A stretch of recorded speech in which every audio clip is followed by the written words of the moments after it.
Hey everyone, we are live. We're live, and I am not in Park City, but you know what? Just the Sundance Film Festival is a little different this year. It's going to be a virtual event, and we have all sorts of coverage coming to you on filmthreat.com. Tonight, we have a very special watch party for Alex Ferrari's movie On the Corner of Ego and Desire. And the cool thing about that movie, it is on Amazon Prime. It's part of Prime Video. So if you have Prime, and look, truth be told, more people have Prime on Amazon than voted in the last US election. So you have it, or you have a friend who has it. Go on Amazon Prime right now. Get the movie queued up. I have it queued up on my iPad right here. There it is, On the Corner of Ego and Desire. And it's going to be a lot of fun. The whole cast is coming along to join this watch party. Very special. So get ready for that. Grab yourself a drink and get ready for another Film Threat watch party.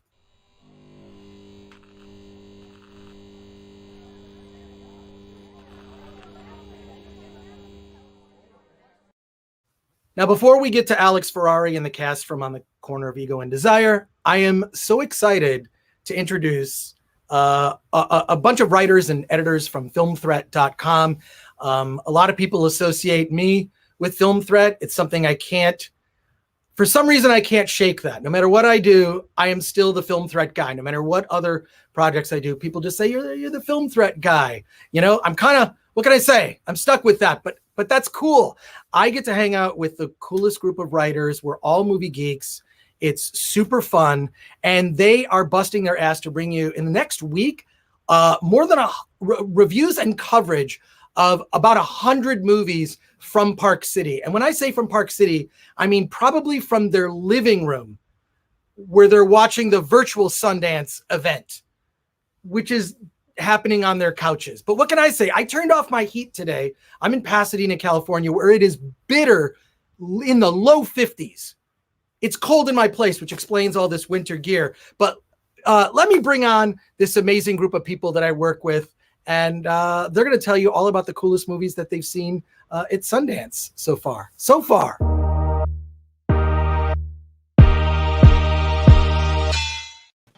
Hey, everybody. How's it going? All right. Hey. Wow. Alan Ng, Bradley Gibson, Lori Kikta, Matthew Passantino, and Sabina Dana Place. Did I pronounce it? Sabina, you're right. I don't even know if I've pronounced your name. Perfect. I would just say Sabina. That's fine. Most people call me Dana, but that's fine. Okay, cool. All right. You're indie, cool, hip, and happening.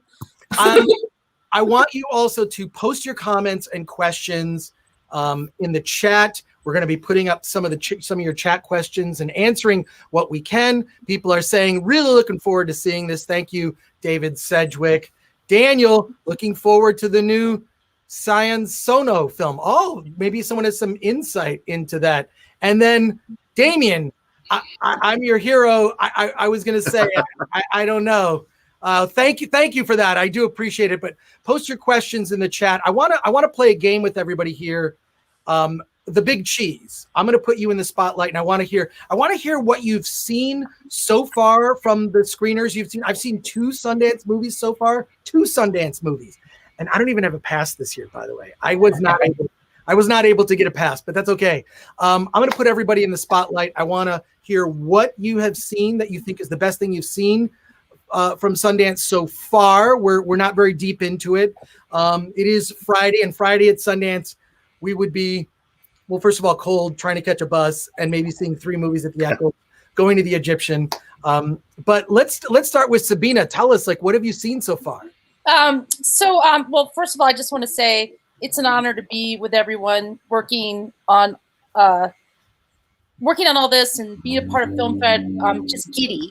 And I got to see 2 opening films, the opening night films, which was why am I spacing? And I just posted them too. It gets that way. In the same breath. What's that? In the same breath, is that yours? Yes, in the same breath.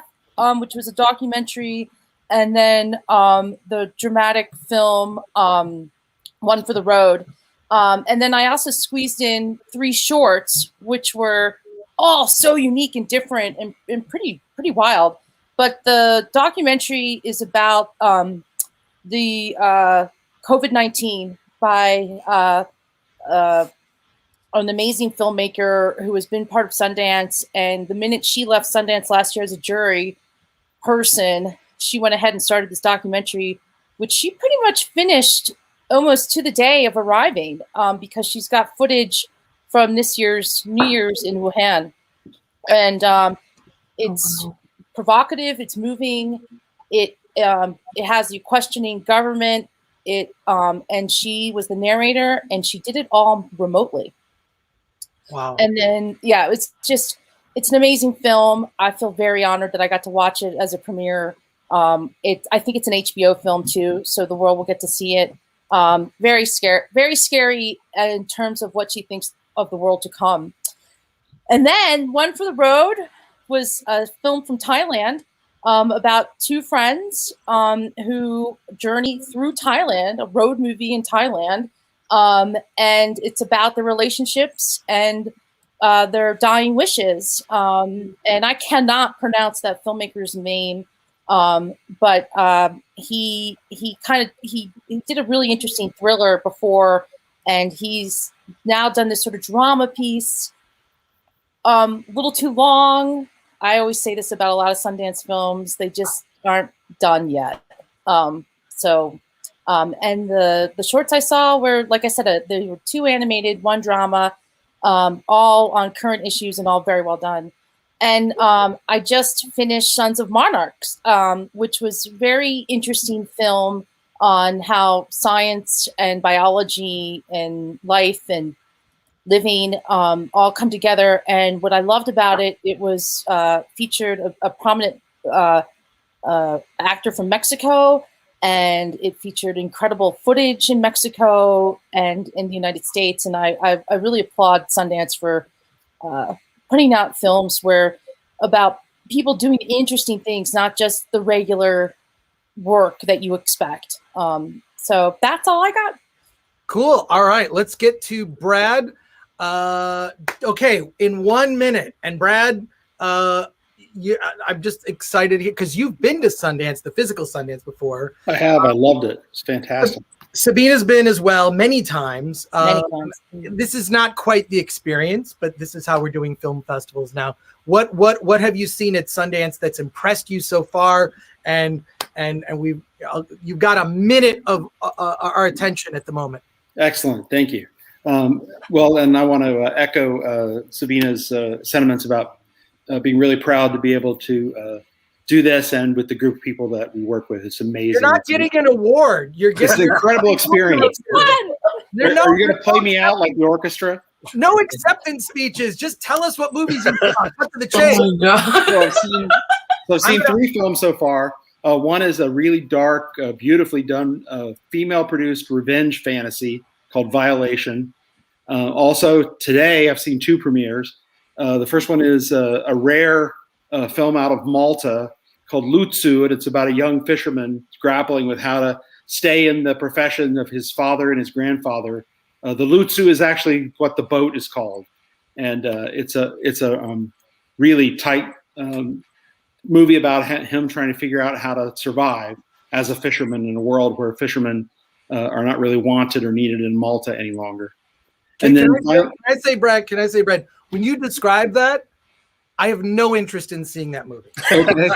I have no interest in seeing it. But I'll say this, having been to Sundance, I have seen so many movies where you hear the description, you're like, yeah, that sounds, and then you see it and you're, in tears and you're moved and the filmmakers are there. So I feel like part of having movies, showing movies at Sundance is kind of workshopping their marketing, right? So I think there's going to be a better way to describe that film and discuss it, but it's not going to be the way that you just said. And I don't mean that as any slight towards you. I mean that you got to find a way. There's a way that filmmakers will find to make people make that the movie you need to see. Like Minari that I saw recently, when I first saw the description, I was like, but I like Stephen Yeun, and it was fantastic. So I didn't mean to cut you off, but this is part of this is I'm giving you guys a little bit of coaching because this is our pilot. We're just doing a live pilot right now to see if this works. Alan's, I'm tag teaming to Alan next week. He's going to be doing this. But tell us about one more film that you got to see. All right. Well, this one I know you want to see. And all I have to say is Campfire. It's a documentary about the campfire in California and the things leading up to it and the decisions over hundreds of years that have led to so many fires now in California, including some talk of climate change and how that's contributing. It's terrifying. You can't take your eyes off the screen, and it's an amazing film. Sounds great. Okay, keeping with the theme of white guys, let's tag team off to Matt. Matt, how you doing, man? Good. How are you? Good. Hey, good to see I'm in upstate New York. It's colder than it would be in Park City. So nice. You've seen a bunch because we've been chatting. We have like a private chat for Film Threat, and you've been chatting quite a bit about movies that you've seen that are amazing. Give us your highlights. So I saw the opening night movie Coda, which seems to be very popular, and I liked it. And it's one of those movies that I'm like sitting there kind of arms folded on my couch, like, all right, seen this before. But like there's just something turns in the movie and you're like, oh no, I'm in. It's a really sweet movie about a girl. She's the only hearing person in her family. Marlee Matlin plays her mom, and so she kind of is torn between always having to be there to be her family's interpreter versus, trying to live her, I guess, own life, for lack of a better way to say it. She's into singing, and she wants to go to a prestigious music school. So that actually ended up being really charming and kind of like, coming of age, seen it a million times, but like really well done. Pretty funny, actually. So I really liked the opening movie. What else did I see? Hard to remember. You just watched. I just saw watched Flea, right? movies, and I'm like, what did I watch? I really liked Flea, and I really liked Homeroom with 2 documentaries. And Norman Gidney also liked Flea. Flea's really good. It's an animated documentary, and it's just really, it's just cool how documentaries try to mix up the way that they're presented and not just straightforward talking heads. And so I thought that was really interesting too. So a lot of good stuff coming up that I'm excited about. Cool. Okay, let's switch off to Lori Kikta. Hi. Wait, where are you? And you have your hat on, so that's great. Yes, I'm in New York City. I'm in Queens, and it's probably like 20 something degrees right now, so it's pretty similar. By the way, I love your shirt. Oh, that's Thank you. awesome. Yeah. Great. It was so may I begin? Yes, please. Okay.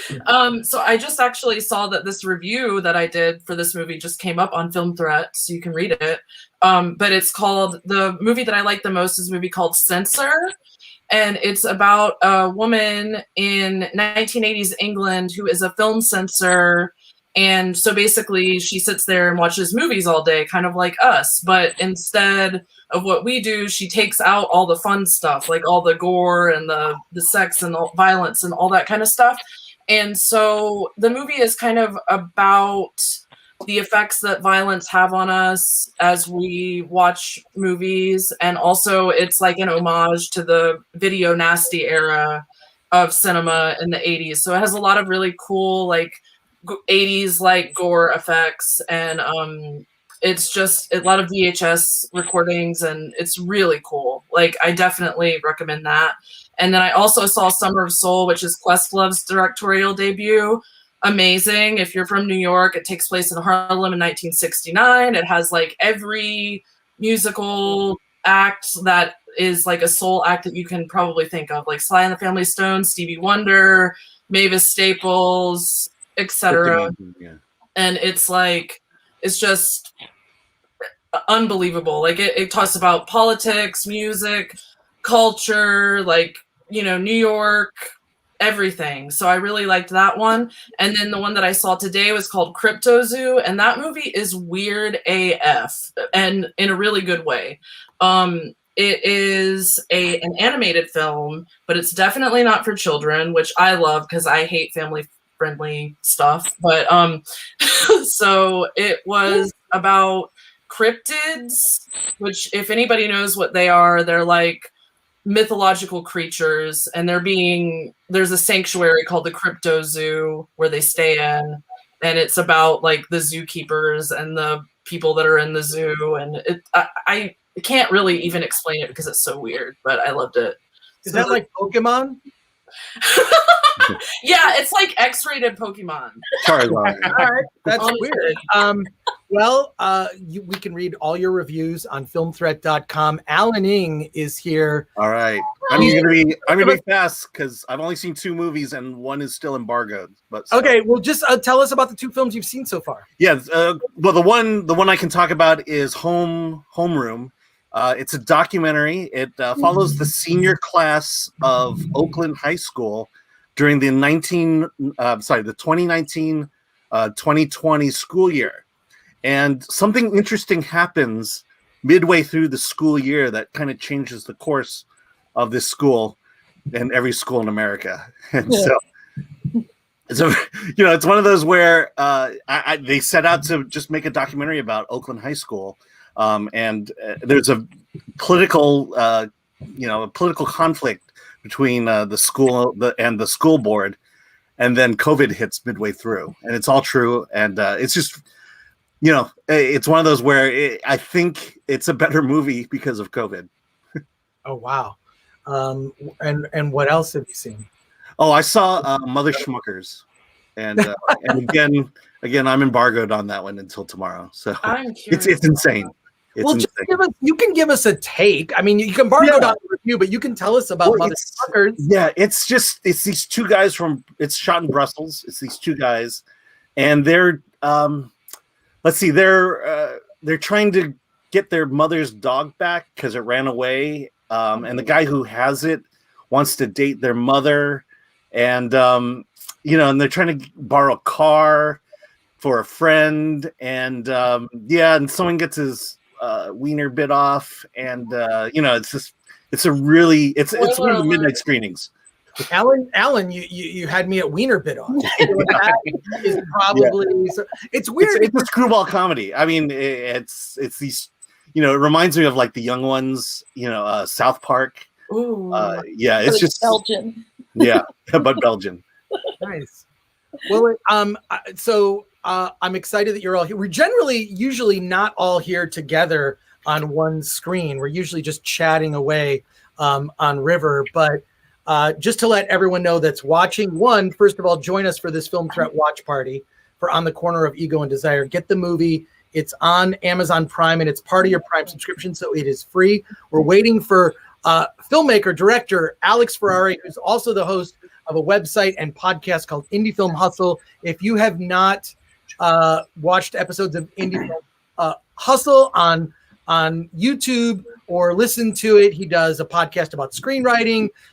Which is awesome. He interviews a lot of people in the industry. Really great podcast. So I'm excited to have Alex on here. But I'm excited, a week from now, first of all, you're all going to be exhausted. But you probably won't be sick, which is usually what happens when you go to Park City and Sunday. Every year.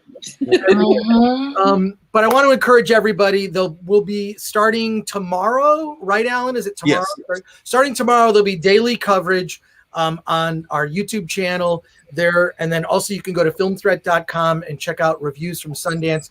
There's going to be, Alan tells me, 100 movies being reviewed in 7 days, it's a Film Threat record. I don't know if it's a world record, but that's we are on track of covering every single feature film at Sundance this year. Well, next year we'll have to get more passes. Maybe I'll be able to. I didn't get a pass this year, but that's okay. I'm busy working on other stuff, but I'm so excited you all could do this, and I look forward to watching this stuff on YouTube. I might be on 1 or 2 just because I've actually seen some Sundance movies, so a lot of fun. Thank you everybody for doing this. This is great. Yay. Go to filmthreat.com. Go to filmthreat.com and check out all our Sundance reviews right on the homepage, or just Alan's going to post a thing. Isn't there a tag? You can just look up everything Sundance. Yes, I can post that. Yeah, post it on the YouTubes. Put it on the YouTube. Okay. Also put it on the social media. Yes. Thank you everybody. We have to, and we're going to be doing more YouTube content where we bring together the whole team to talk about talk about movies. We're hatching a plan to go see. I was talking to Bobby Schwartz about hatching a plan to go see the Snyder Cut in IMAX. So we're going to do that. I'm going to risk my life, and I'm going to go to a movie theater. For the Snyder Cut, Chris, come on. For the Snyder Cut, 4 hours. I am getting adult diapers for that. So, thank you, everybody. This is great. I read all your stuff, and now it's just so fun to see everybody. And we have all these people. Look at all these people posting. They're ready. They're ready. Wow. I'm going to say goodbye to everybody here. Thank you, everyone. I'm looking forward to your coverage. See you later. Big applause for everybody. Thank you so much. Awesome.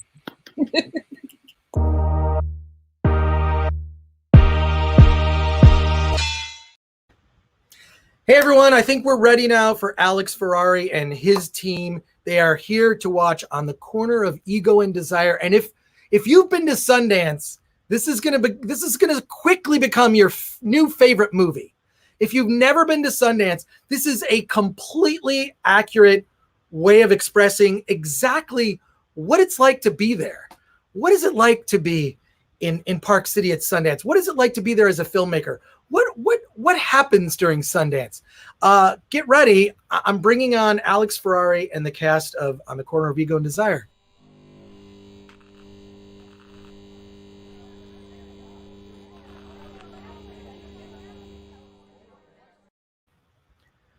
Okay, you have gone to Amazon Prime. You've bookmarked it. You're ready. It's on my iPad. We're all going to watch it together. We're going to get a running commentary from Alex Ferrari and the cast. Let me bring on Alex. Dude, so happy to have you here for this special episode. Man. Oh, man, thank you so much. This is great, dude. Thank you for having me, man. I'm excited, dude. We were talking about this for a few months now. So, and funny enough, I have that shirt. Oh, do you? This is from the 2007 Sundance. I have that specific shirt, and I wear it when it's freezing cold out. Well, dude, before we talk about the movie, real briefly, I want to talk about Indie Film Hustle, which I kind of think like we were talking about this earlier today. We're kind of like sister sites in the sense that like we have very similar missions, but we're covering different things. And you go into such granular detail. That bulletproof screenwriting thing that you do is one of my favorites. Thanks, man. It's a podcast on YouTube. You've had some amazing guests lately. You had Oliver Stone on, and your book. Can I plug your book for you? Can I? Yes, I shall. You have one? Okay. Of course. This book, Rise of the Filmtrepreneur, is cutting edge. If you're a filmmaker, if you're thinking about being a filmmaker, or if you've made films and you're like, how can I make this game work where I can make a living as a filmmaker? You give the no bullshit advice in that book. I love it. I think I might have given you a quote. Did I gave you? You have, sir. You are the first quote in the back of the book. Oh my God. Okay. I read an early edition of it, and then I also listened to an audio version. Right? Mm-hmm. Like there's an audio book. I'm very well listened.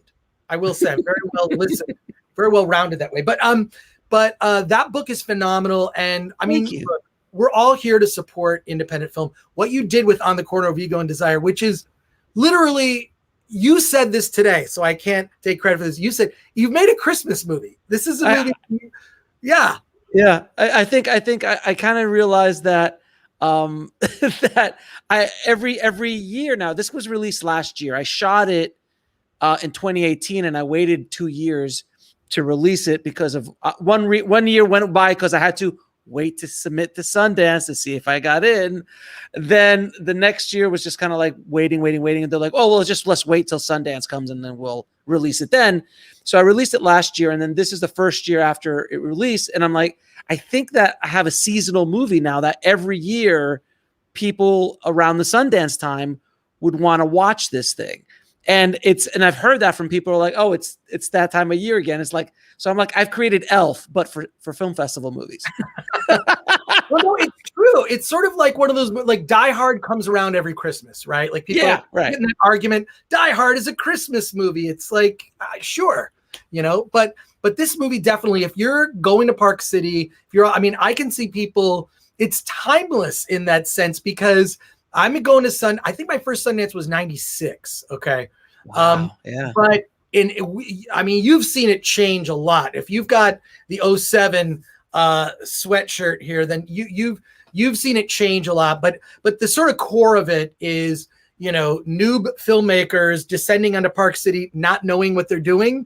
I mean, you captured all of that perfectly with this film. I mean, I watched it with my buddy Bobby Schwartz, who's a filmmaker, and the two of us are like laughing our asses off. Like, just there's really just some lines that go underneath where they're just sort of, you're on to the next thing. I mean, parts of it remind me of like a Robert Altman film, right? Where you are introduced to a bunch of characters and you're kind of floating through the world and all this stuff is happening and people aren't listening. They're conversations, but some people aren't hearing what other people are saying. It's really clever, and I don't really know. I know we did a podcast on it, but I don't know a lot about how you made it, and I know you're gonna reveal those secrets with us tonight. Are we ready to bring on the cast? You're amazing. Yeah, I mean, yeah. If they're sitting waiting, then yes, let's get them on. Whoever's there. Let's get them on. Let me butcher their names as they come on. Rob Alicea, Sonja O'Hara. Good to meet you. I've seen your movie like 10 times. Oh, yay. That makes me happy. Oh my God. First of all, I fell in love with this film just from the beginning. And also that one shot, I was so excited, that shot where you're standing, Sonja, your character is standing in front of the Egyptian. Yeah. I know we'll all see it and you'll get to comment on it, but I can't wait for that. That's my favorite moment in the film. It's so great. Look up at echoes and it just captures that passion that people have, when they go to Park City, when they go to Sundance, and when there are. I mean, I've gotten emotional every year I go, and I always say goodbye to Sundance. Yeah. And it was great because, I mean, we'll talk about it during the movie, but I had never physically met any of my cast. We'd never met. So I called up. The story goes, I called up Rob because Rob was a fan of Indie Film Hustle.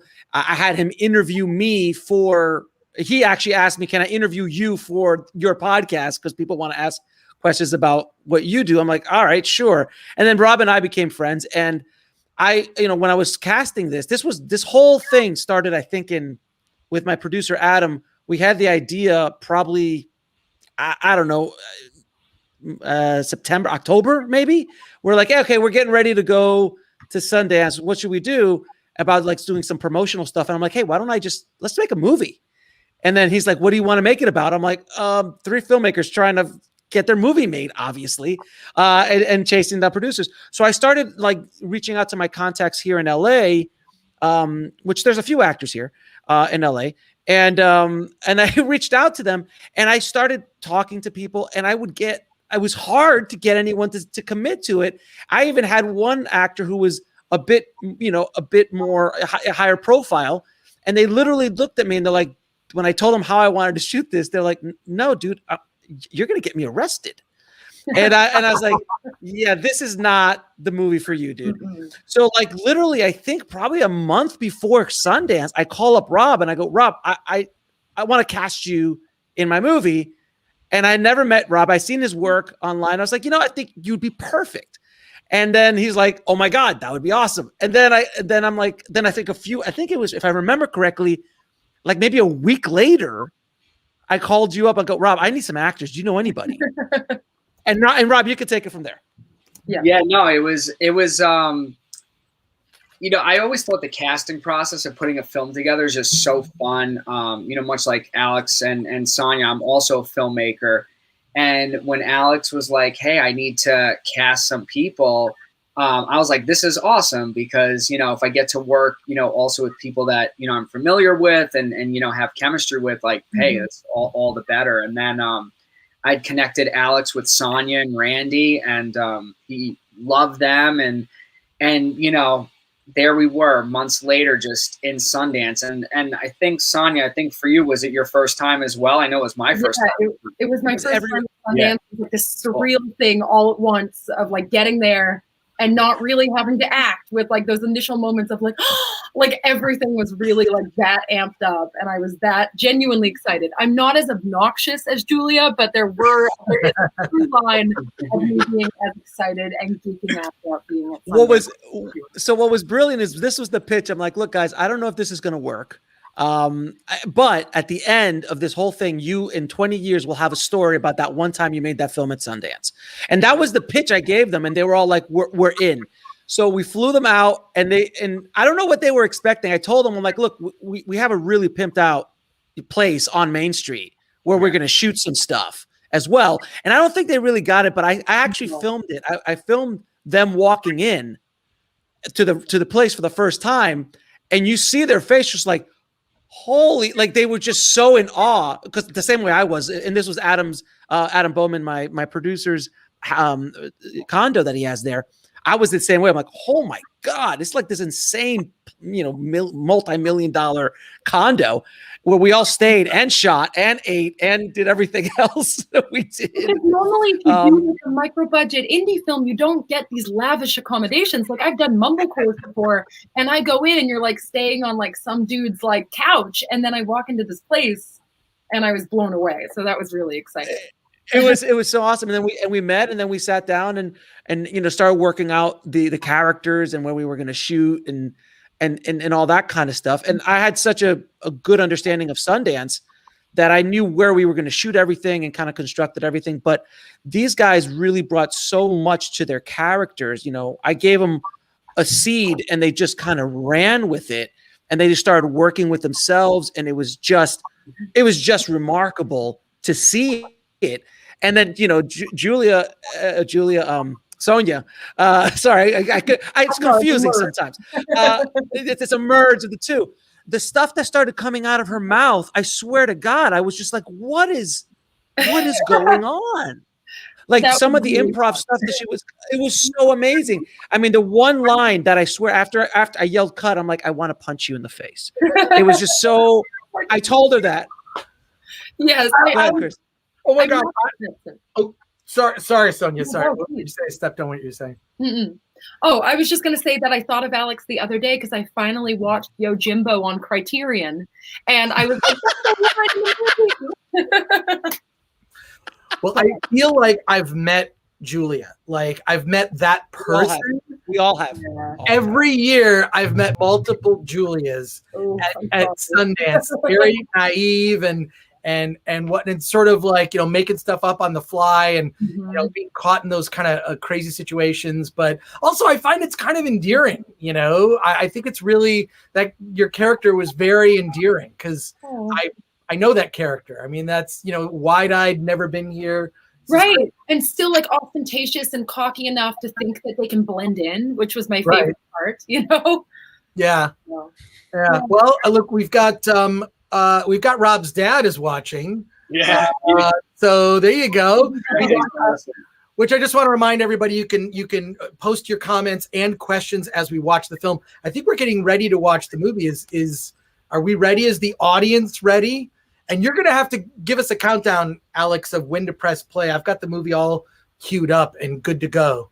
Yeah, everyone got it queued up. We can rock and roll whenever the MC says to go. Wait, we have another guest. Randy is here. Hey! I'm gonna move. To be fair, I threatened Randy, and if he didn't show up, he would be dead to me and never work in this town again. So apparently it worked. A pleasure to see you, sir. Hello, good to see you. Oh my God, I haven't seen Sonja in it's been at least 36 seconds minimally. Well, to be fair, Sonja, I think Sonja's running CAA, or is it Warner Brothers? I'm not quite sure which yet. I'm pretty sure she's running the entire industry. Last I checked. I think so. I'm so sorry. So. And Chris, nice to meet you. I'm Randy. Good to meet you, dude. I've seen your movie many times. This is awesome. I can't wait to watch it now with the whole gang. The whole gang. Yeah. The whole gang. Yay. Nice. Thank you for watching. Did you like it? I love this movie. I love this movie. We wouldn't be doing a watch party if I didn't like it, but it's also perfect thing of like, if you've never been to Sundance, you've got to see this. And if you've been to Sundance, it's even better because every cliche thing that happens to people in Park City during Sundance kind of happens in this. I mean, I love that aspect of it. So that's awesome. Yeah. Oh my God, Sonja! Oh, with the pinky too, with the pinky. Oh, somebody's got champagne. Watch party. Drinks. I'm the savage with my vodka bottle here. Sorry, pink champagne is necessary. Oh, there you go. Well, I wish we could all have Red Banjo Pizza. That was my go-to place. Get a pitcher of beer and a pizza at Red Banjo Pizza right on the top. There was usually you could just sort of squeak in there right before a screening real quick and grab something. Yeah, well, it's going to happen. It's going to happen soon. I think that Sundance may be back in person next year. But are we ready to watch the film? Yeah. Alex, are we on Twitch as well? Sorry. Are we on Twitch as well? We're on Twitch, Facebook, YouTube, and Periscope. What's the Twitch? I'm going to host it on my Twitch channel as well. Yeah, put it on. It's just Film Threat. Just look up Film Threat on Twitch. Found it. No, that's Mouth Threat. I'm sorry. I'll find it. We'll figure it out. We'll figure it out. Also, if you look up on Twitter, Alex, I tagged you on Twitter. I put out a tweet to let people know. You can just retweet it. Awesome. Let people know we're about to do this. We're going to get to the fun part. But this is great. I mean, it's weird. It's weird to not be in Park City right now. Alex, I don't know how you feel about that, right? I mean, we haven't done much of anything this year. I've been going to the drive-in a lot. That's my, a big outing for me is I miss it, man. I miss going to Sundance. It was a lot of fun. And every year that I've been going, it's always just a good time. I've never had a bad time at Sundance. It's always been a good time. Yes, freezing, feet fall off, lose a toe. Yes. Almost get arrested. Yes. Party hard. Yes. It's a thing it's a thing. If you haven't been there, I wanted to capture that in this movie so you can feel like what it's really like, and also talk about all those things that, like the altitude and other things like that is not that's not very talked about very often.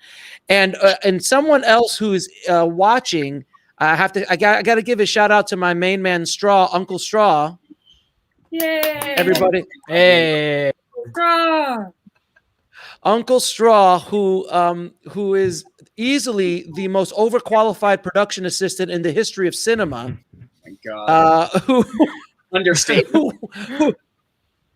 Who called me and says, Alex, I want to go to Sundance and help you with your movie. I'm like, sure, Straw, but I mean, there's nothing really you could do. Because I'll just walk around and like be your PA or help you out with stuff. And I'm like, okay, great. And having him was a pleasure. He's one of my oldest friends here in LA, and he makes an appearance, multiple appearances, but the main appearance at the end credits, which we'll see once we see the movie. But thank you so much. Thank you so much, Straw, for all your help with this, man. Well, I have to say, before we start the film, we're going to start it any minute. We're waiting for Randy to connect stream it to his Twitch channel. Oh, that's done. Sorry, that was done already. Done. It's happening. Okay. Oh, yeah. Live on My Twitch, bad. watch party.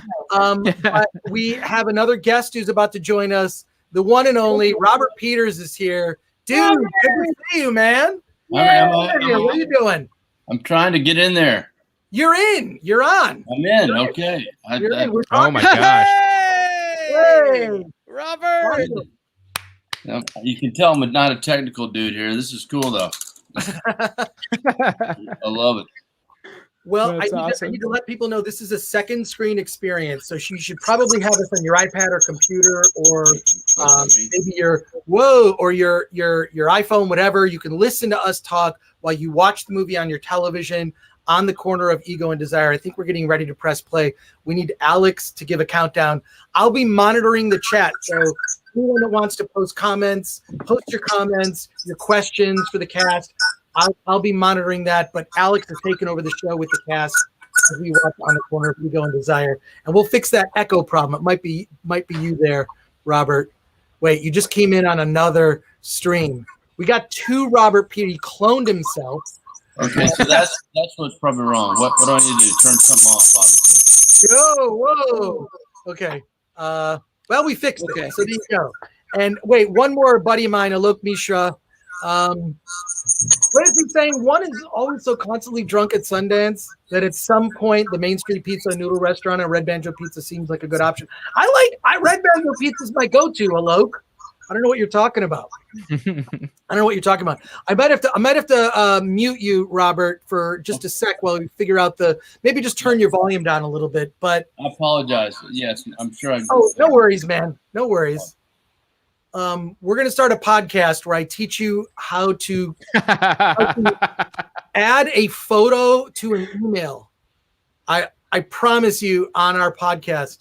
I'll teach you. Are you like, is that like an email sign up thing? Because my dad could really use that. I am going to do it. We're all going to do it together. Robert, Yeah, I always see Robert at Slam Dance. I don't know why. I always see Robert at Slam Dance. He's always hanging out there. But I'm excited. Okay, so Alex, tell us, when are we pressing play? Can you guys hear me? Yeah, we can hear you. Mm-hmm. Has anyone said how good Sonja looks? You guys at by all. the way, tonight? Jeez, I came in wearing a Nintendo 64 shirt and she like got dolled up, so I feel like a dick right now. It was a red carpet. Alex, let us know when to start the movie, and we'll get it going. Oh, we lost Alex. No. He'll be back. No, wait, it says device not connected. He'll be back in a second. Oh, good. There's someone else who's technically challenged too. Why is this so bad? All right. Here we go. Alex, are you there? We lost Alex. What did he do? He's coming back. It looks like it's loading. Oh my gosh. This is like every horrible Zoom call. Yep.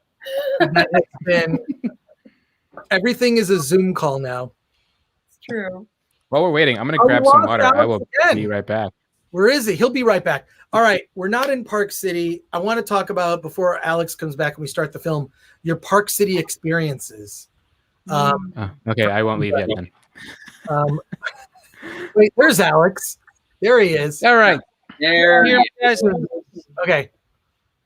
Okay. All right. Let's ready. Yes. Give me 1 second. I'm gonna. Yeah. Yep. We press play in a second. We open it up. Oh my God, Kurt, you're right. It's turning into host. It's turning into host now. There's going to be. All right. We're all going to. Are we ready? Let's do it.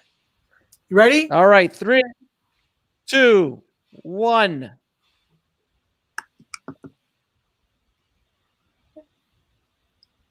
And there's a commercial for Prime Video. I'm just letting. Oh, good.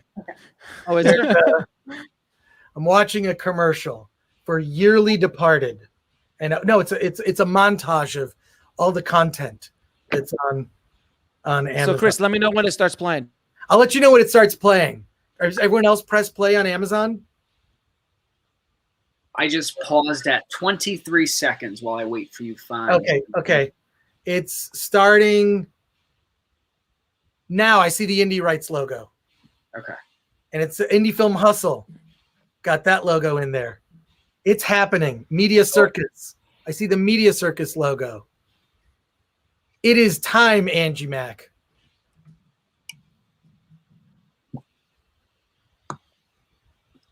Here we go. Credits are rolling.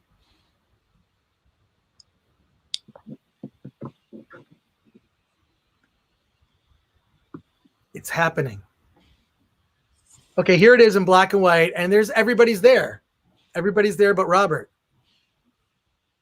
What? Yes. So it's a rare Alex, with your hat off. It's a rare shot of you with your hat off. So, yes, it is a rare shot without my hat off. Yes. That was a really bad hair day, by the way. Really bad. I didn't even know what it was. Anyway, and people always ask me why I did this black and white. It's like it was a callback to like Clerks and the old '90s style Sundance films. I wanted to kind of start the film that way, and also scare everybody to think, "Oh my God, is this going to be a black and white movie the entire time?"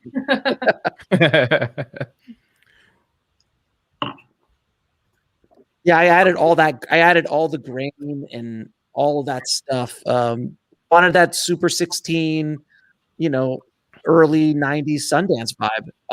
Oh God, Sonja, the stuff coming out of your mouth. Oh my God. Most obnoxious person in the entire world. Ooh. Well, I mean, you definitely have that bullshit artist thing going well. It's perfect. It's just like I said, I've met Julia's at Sundance. But yeah, no, it definitely has that vibe of like the sort of Clerks-esque, blown out lighting, kind of flat and then grainy. I like it. Was that shot at the condo where you guys were staying? Yes, this was the scene that I was actually fearing the whole time, because I was worried that Alex joked that he was going to leak this and that everyone would think I was actually this obnoxious character. So, oh man. Where did the title come from? We have the titles on right now on the corner of Ego and Desire. Where did that title come from, Alex? Ooh, great question. Oh, that's a good question. Yeah. Who has an answer? Oh. All right. Well, since Alex is out. You have an answer to that question? So we were literally, our condo was on the corner of Ego and Desire. That was literally the name of the streets. Wait, what?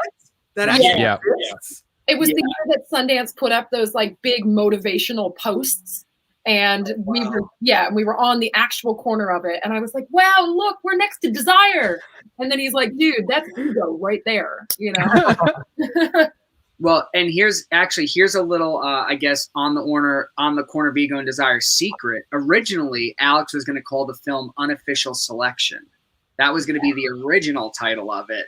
But then after we had got there and our characters were really kind of coming to light and Sonja became Julia, we inevitably came on the corner of Ego and Desire.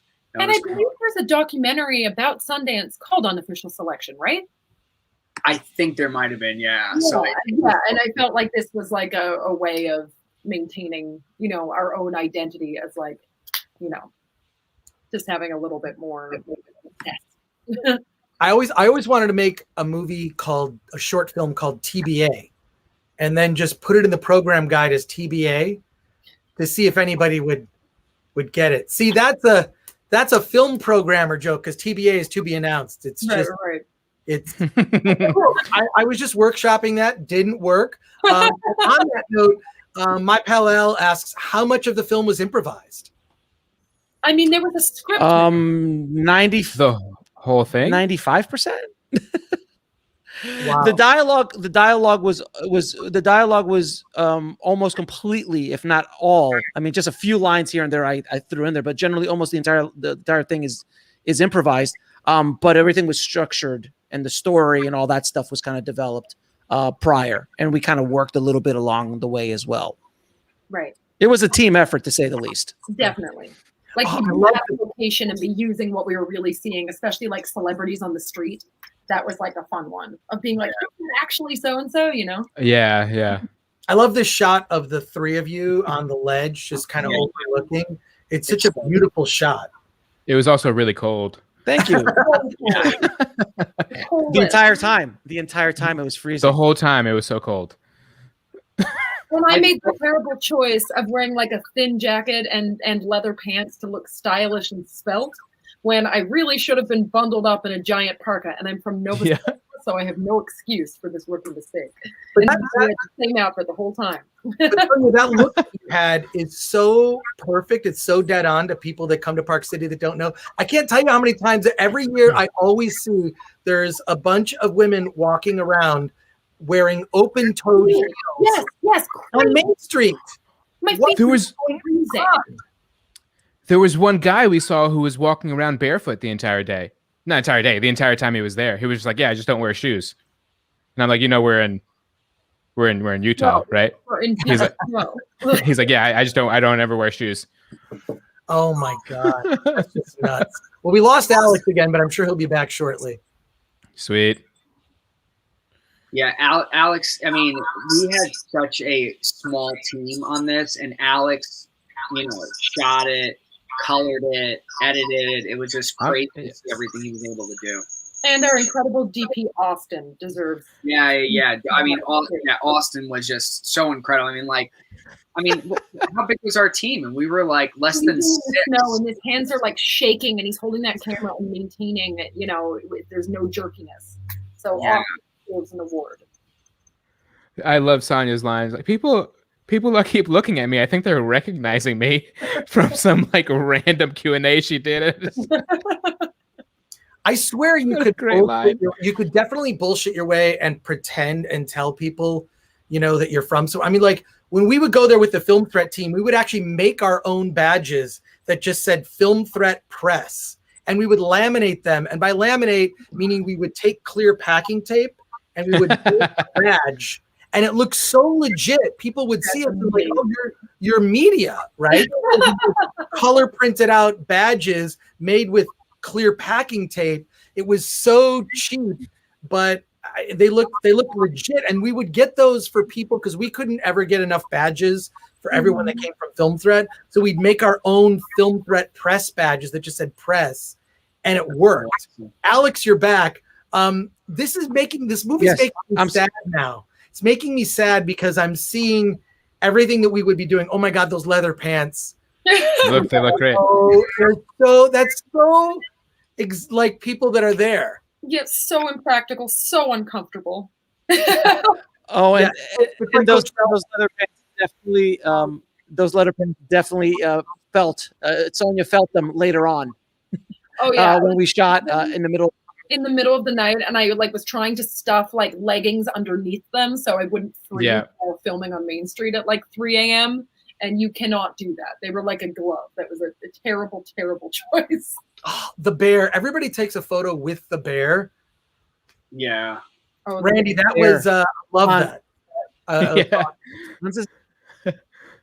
But what good times. I'm sorry, I'm just watching because I was all like, you got to be super excited about this bear, and I was like, okay, this is a bear. Kurt Weiser asked, were all the locations known ahead of time, or were they found during shooting? Like in terms of locations, did you have a hit list, Alex? Of we're gonna do this here, this there. I mean, I'm gonna say that probably 90%, 95% of the locations I knew where we were gonna shoot.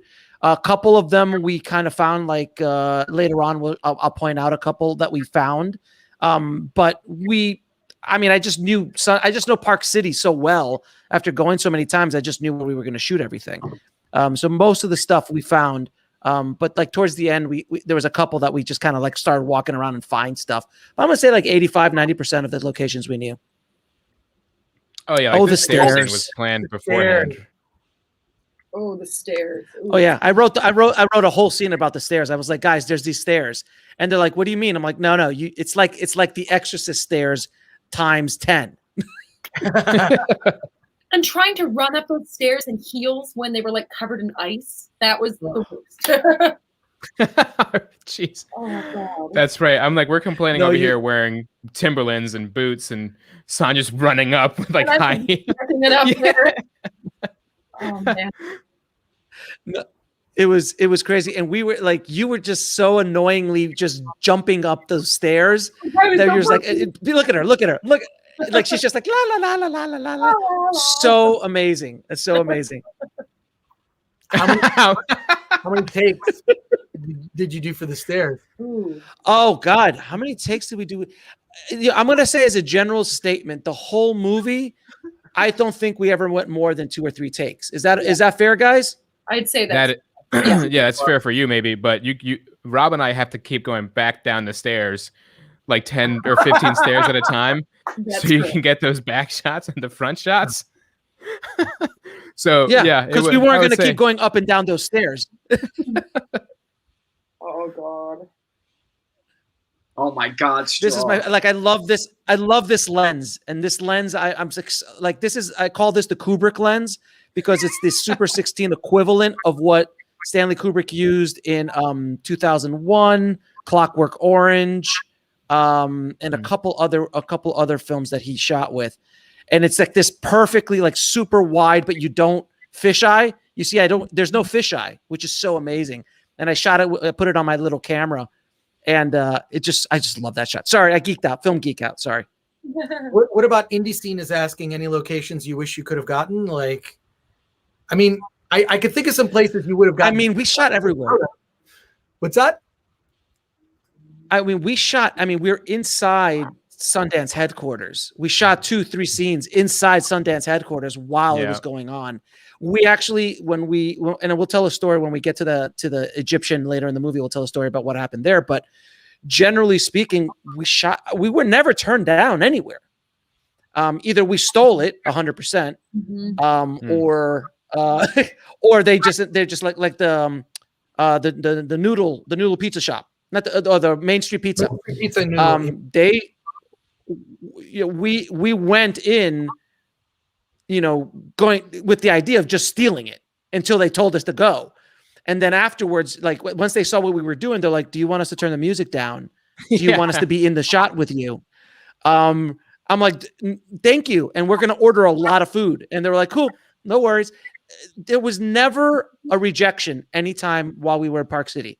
Right, guys? There was like never one time that someone said you can't shoot here. We tried to get into the IMDb lounge. That was the only time. That's right. You guys, like, you're not entering. Yeah. I'm like, please. And like, I tried all of the tricks, and they're like, nope. And I remembered wanting to like convince these guys on our nights off to sneak into the agency parties, but I couldn't. No one would come with me. But she went anyway. I did. Well, well, just to really. Go ahead, Alex. Oh, I'm sorry. No, the scene here, at least the scene that I'm watching, which is when Julia's talking into the camera, I wanted to kind of throw as many different styles of so I wanted that Ferris Bueller vibe, which when the character talks to the camera, and we kind of discovered that when we shot this scene. I turned to Austin, my cinematographer. I'm like, wouldn't it be cool if she just starts talking to the camera? And I think then we just started doing it. Like, great, we'll do one for every character, and that'll be kind of a thing we do. And like, great, and we'll figure that out. So, man, this whole movie was it was organized. There was obviously a roadmap, but we discovered a lot along the way. And as a director, I was completely open to it. And that was just the kind of film it was, to the point when I got on the plane to go back to LA, I didn't know if I had a movie. Like, I had no idea if we actually if anything was going to work. So it was terrifying, but yet, very exciting at the same time.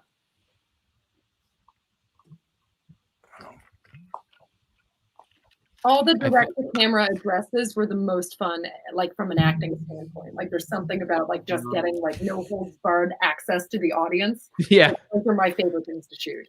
I don't think there's, for this specific character, no one else could have done this. Like, so just the knowledge that Sonja has in terms of films and stuff like that, like, it just couldn't have come from a better person.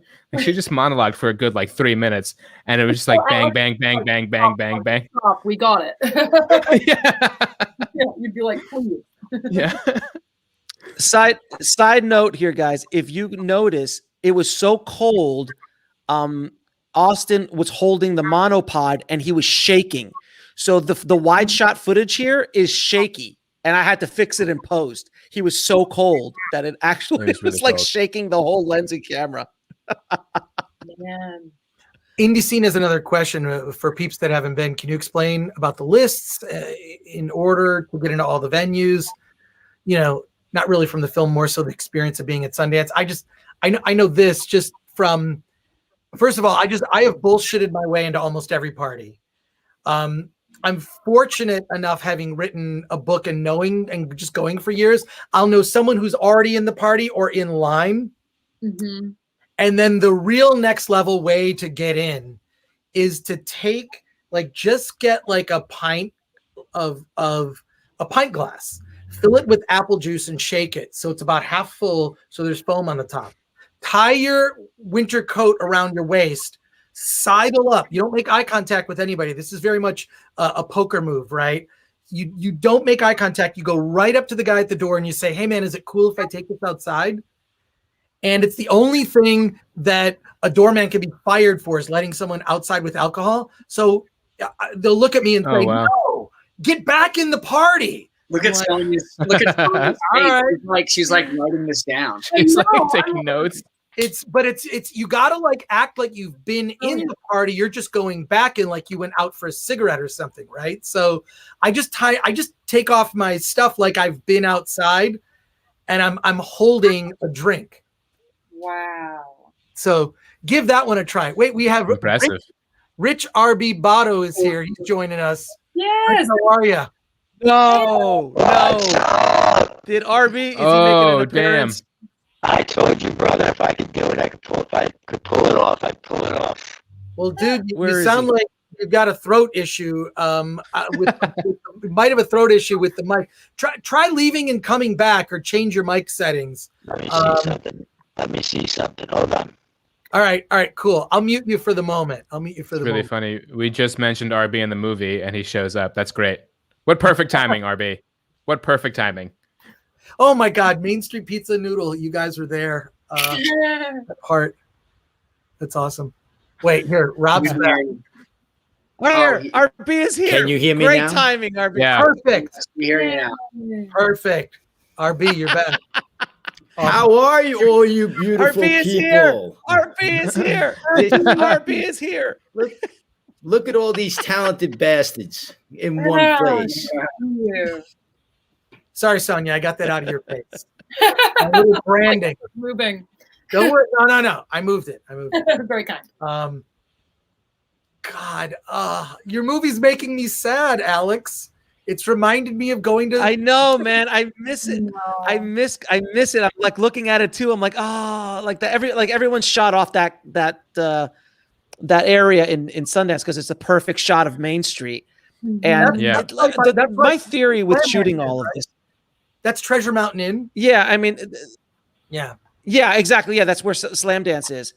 The thing was that my theory was this, that no one was going to figure out that we were shooting a movie, because who's insane enough to shoot a movie at Sundance while Sundance is going on? And then secondly, I knew we were going to get obscene amounts of production value for free. So, I have a cast of thousands. Well, I mean, they say production value is what? Cast and location, and you had both in your pocket. So it was remarkable. Look, you could all that breath coming out of their mouth, that was all added in the CG. It wasn't that cold, really. I can vouch that it wasn't added in CG, and it actually happened on set. So, and if you and everyone look at Randy when he gets up. When he gets up, look at Randy. His butt. Look at my butt. Just soaked. It's soaked of snow. Yes.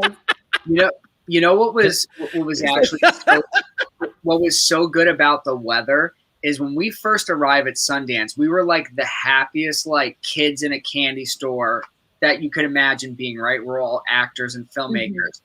And then our level of anxiety and anger at one another from being so cold just kept rising that literally there was no acting anymore. We were ready to kill each other and Alex. It was so cold. It was so much fun, though. It's the best. Can I ask how come I can't see the film? So, RB, what we're doing is people are watching it on Amazon Prime, and we're just kind of doing some video commentary here. So we're about 20 minutes into the film. So if you're on Amazon Prime, go to around 20 minutes and a half by the time you get on. Got it. Okay. All right. What? That's RB, you didn't get the Criterion Blu-ray that I sent to everybody? Oh, I'm sorry. I have not gotten the Criterion Blu-ray. What the fuck? Seriously, Alex. Jeez. I mean, what the fuck? The whole reason we made the movie was for RB, and he didn't get the copy. Jeez. This is the whole reason. And now we've lost the guy that directed the damn thing. He'll be back. You guys are on the bus. Like, how? I'm just amazed you were able to get access to so many locations and whatnot, and that the audio is actually very good, right? Like, it wasn't VR. Like, that was real audio. Like, our sound guy was like sitting there and people were staring at us. Like that was one of the scenes I was most embarrassed about, because I was like, I'm going to see people that I know who think I'm becoming an influencer, and I'm like commandeering this bus and telling these obnoxious stories about winning Oscars. But it worked out perfectly. Major shout out to Kyle, our sound mixer. He was incredible. I mean, Kyle's amazing. The way he pulled this off was, I don't know how he did it. Yeah, it was crazy.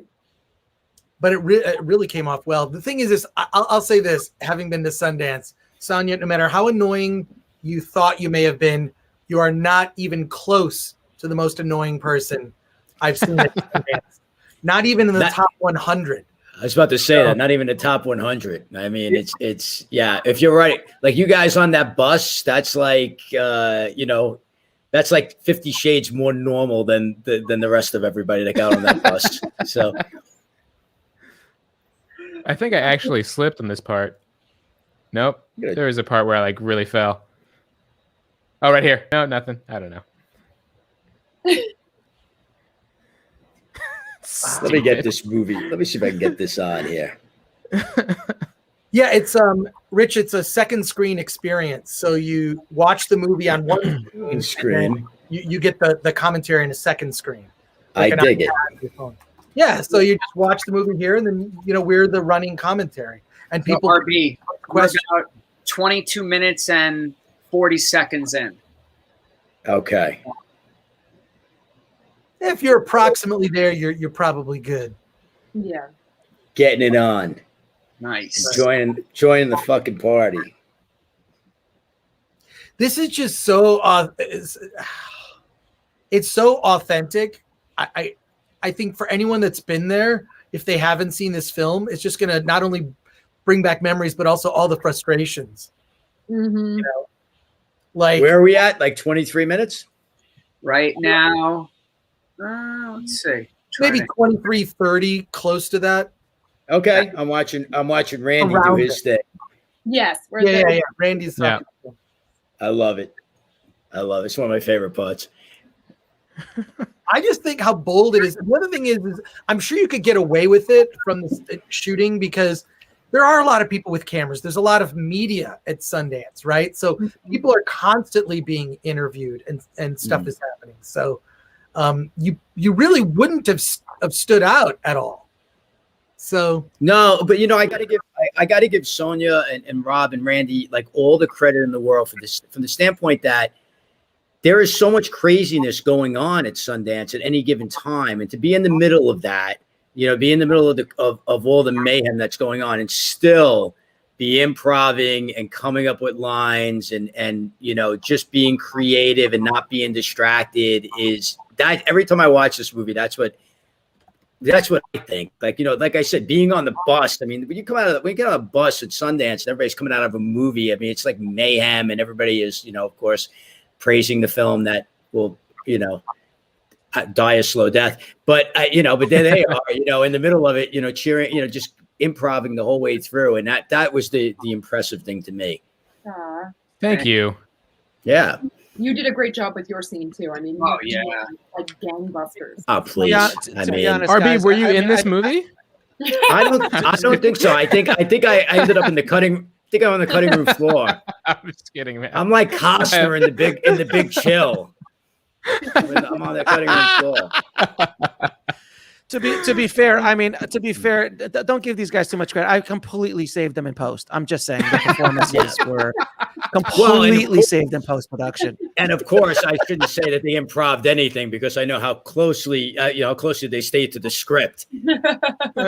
Obviously. What is it for all the actors? Your favorite scene? Oh, we lost Alex again. Well, this is we lost Alex again. I can say the favorite scene was my scene with Robert Peters, where we have like a big Robert Redford moment on the street, where I get to approach him, and he's just sort of like the god of Sundance, and we have that emotional little moment. That was my absolute favorite. Yeah, Rob and I weren't there for that scene. I remember like the crew had gotten up at like 5 a.m. to go out and shoot that to get that shot. So Rob and I got to sleep in. So we didn't get to see it until the movie released. Yeah, it was Very cold, Robert. Very cool. Just those lights on the street. It looked beautiful and just, it was shot. Oh my God. I remember watching, I was like, holy F. Yeah. It was just great. Like, I think my favorite scene, like as an actor, was with all four of us, with Sonja, Rob, and myself, and RB on the not the patio. I guess that is a patio. Pop sort of confrontation scene. Yeah, that was my favorite scene, where like RB's watching the movie on our phone, and he's just like, this ain't it, guys. And like, I think for my character specifically, like my frustration of like watching Sonja, Rob's character, like bicker the entire trip, and like it's okay because we're gonna sell this movie, and then RB being like, nah, like just like finally, that's it, I've had enough. Yeah. So that, like, for me, that was me personally, like my favorite. So yeah, that was a heartbreaking moment. Yeah. Thank you. I think for me, my favorite scene was actually the scene, Randy, you and I had on the staircase. Oh yes. Yeah, great scene. That was a really, really cool scene at the party. That was good. Yeah. I'm very humble, by the way. Just such a great scene, Rob. Just probably the best scene of the whole movie. I think all the scenes of you guys playing off one another, like I said, the bus scenes are great. You know, the scene outside the condo at the beginning is great. You know, the first time Sonja breaks the fourth wall, and I just think that you guys just played off each other so well that every time I show, it's funny because when I do show the film to people, you know, to friends, and every single time they're like, how long did these guys rehearse? Like, how long did they? That's how good you guys are together and how great you played off one another. Is that people think that all the time. People are like, wow, these guys must have really, did they know each other for a long time? Have they been in other things together? I mean, so that's a testament to how well you guys played off of one another. Randy and I met at one of the shoots. On the day of, yeah. That was super awesome. And it's just crazy. We clicked like that, and it was just like, oh, she's like my best friend, so we're good. Yeah. That's awesome. Harvey, thank you for saying that, man. That's really appreciate it. Yeah, it's true though. I mean, that's not blowing smoke. I mean, that's what everybody I've shown that film to has said the same thing about the three of you. Is like, you know, how long did they rehearse? How long did they know each other? You know, did they even need a director? Because it doesn't look like anyone was really directing the scene. God, just give him the shit. He falls off again. Unbelievable. Well, I want to ask a question to all the actors. Like, did you ever encounter any problems, like with people? Did they bust takes sometimes? Like, there was. I remember one specifically. Yeah. I think I don't know. You know, I was going to say that. Sorry, ahead, there's a kind of delay, guys. So I'm sorry if I'm jumping on top of you guys. I apologize. No, I generally speaking, occasionally there'd be a take broken or stuff, but you could ask like my DP. I think even to Cass, I was just like, I would get so upset when someone would walk in my frame. I'd be like, just move, and they're like, and like, I think Austin's like, dude, we're not supposed to be here. Like, this is we're stop out. Like I'm like, no, it's just that the director and me just kicked in, and I'm like, why are you in my shot? Get out of the way. It's like and especially it's like you're in the middle of the outback. Yeah, especially in the zebras to move. Like, get out of like this is where they live. But you know what, Alex, I would say probably, at least percentage wise, at least 75%, if not more, people were like really cool. Like, they were like really welcoming, like, because there was, like we said, there were just certain people like shooting certain pieces of content, whether it was for like YouTube channels and stuff. So it wasn't super foreign to see cameras around, but yeah, I think it was better than what it could have been, I guess, is the point, is what I'm trying to say. It could have been disastrous, but it worked out. I love this shot of you, Rob, where you're like, the Egyptian is out of focus in the background over your shoulder, and you're on the phone. It's just someone walking up Main Street with, you know, a phone in their ear is such a common thing. Well, you know, what I loved about with Alex is, you know, he gave us so much freedom. Like, you know, I'm super close with my mom. Like, I consider she's probably one of like my biggest supporters. And she supported my film and acting career forever. So, you know, there was a lot to kind of take and play with in terms of like, my God, what if I actually like used her money for something? she'd really kill me. She's a Sicilian, tough woman. You did Love a her. beautiful job with those scenes, Rob. Like they're really emotionally, really lovely. Yeah. Oh, Dolly's bookstore. Yeah, and I love the that shot of the Sundance. I think we're all at the same place in the movie at this point, which is At about the 30 bookstore? minutes in. Right? Oh, I think you guys are a little bit ahead of me. But that 30 shot with Rob upright with the Sundance shot of the background. I mean, we had to get the crane in there, and we had a helicopter drop us. It was really, really, really brutal. Really. Oh, the cat. Oh my God. Oh, yes. This was fun. There's Dan Mervish's book. Made the appearance. Oh, I love Dan Mervish. That's cool. He was so excited. He was so excited that I put his book in the movie. That's great. I didn't properly say hi to Rob too. Hey, Rob. Good to see you again. up, Not Rob, man? not that Rob. Oh, Well, the other- Rob, I maybe said hello, but the other Rob, Mr. Peters. I haven't seen you in a while. Good to see you again, my friend. Let's see if Rob's mic is working. Yeah, am I okay? Good to see you, sir. Good to see you. I haven't seen you since AFM last year, and the live AFM, not the pseudo online thing. Oof. But Yeah, great to see you. Thank you. This is very cool. Oh, Rob, I gotta mute you. Sorry, I'm just getting a lot of feedback. I don't know why. So you could check your settings. Check your settings in the mic settings. See if you can fix it. I'm just surprised that you didn't have more takes busted. But maybe there's a sort of quiet understanding with people of like being respectful. If someone's being interviewed, you don't want to bust their take, right? Mm-hmm. So whether it's a media interview There was a lot of people who would stop and just they were conscious of it. It was nice. There was a couple of people who just didn't care. There was that one that the guy didn't make. I was the going to movie, say, but who's the guy was a who real was just like prick. he was just like, "Hi, mom." I was like, "Jeez, we're like actually doing something." here." Like I almost punched the guy. I was so angry. Well, Alex, would you want to shoot another movie this way? This is what Kurt Weiser is asking. Good to see Kurt. I actually love this way of shooting. Prior to this and my first film, This Is Meg, I never really shot like this. I always had a proper script and you follow it and so on and so forth. But I love again, if it's $100 million movie, no.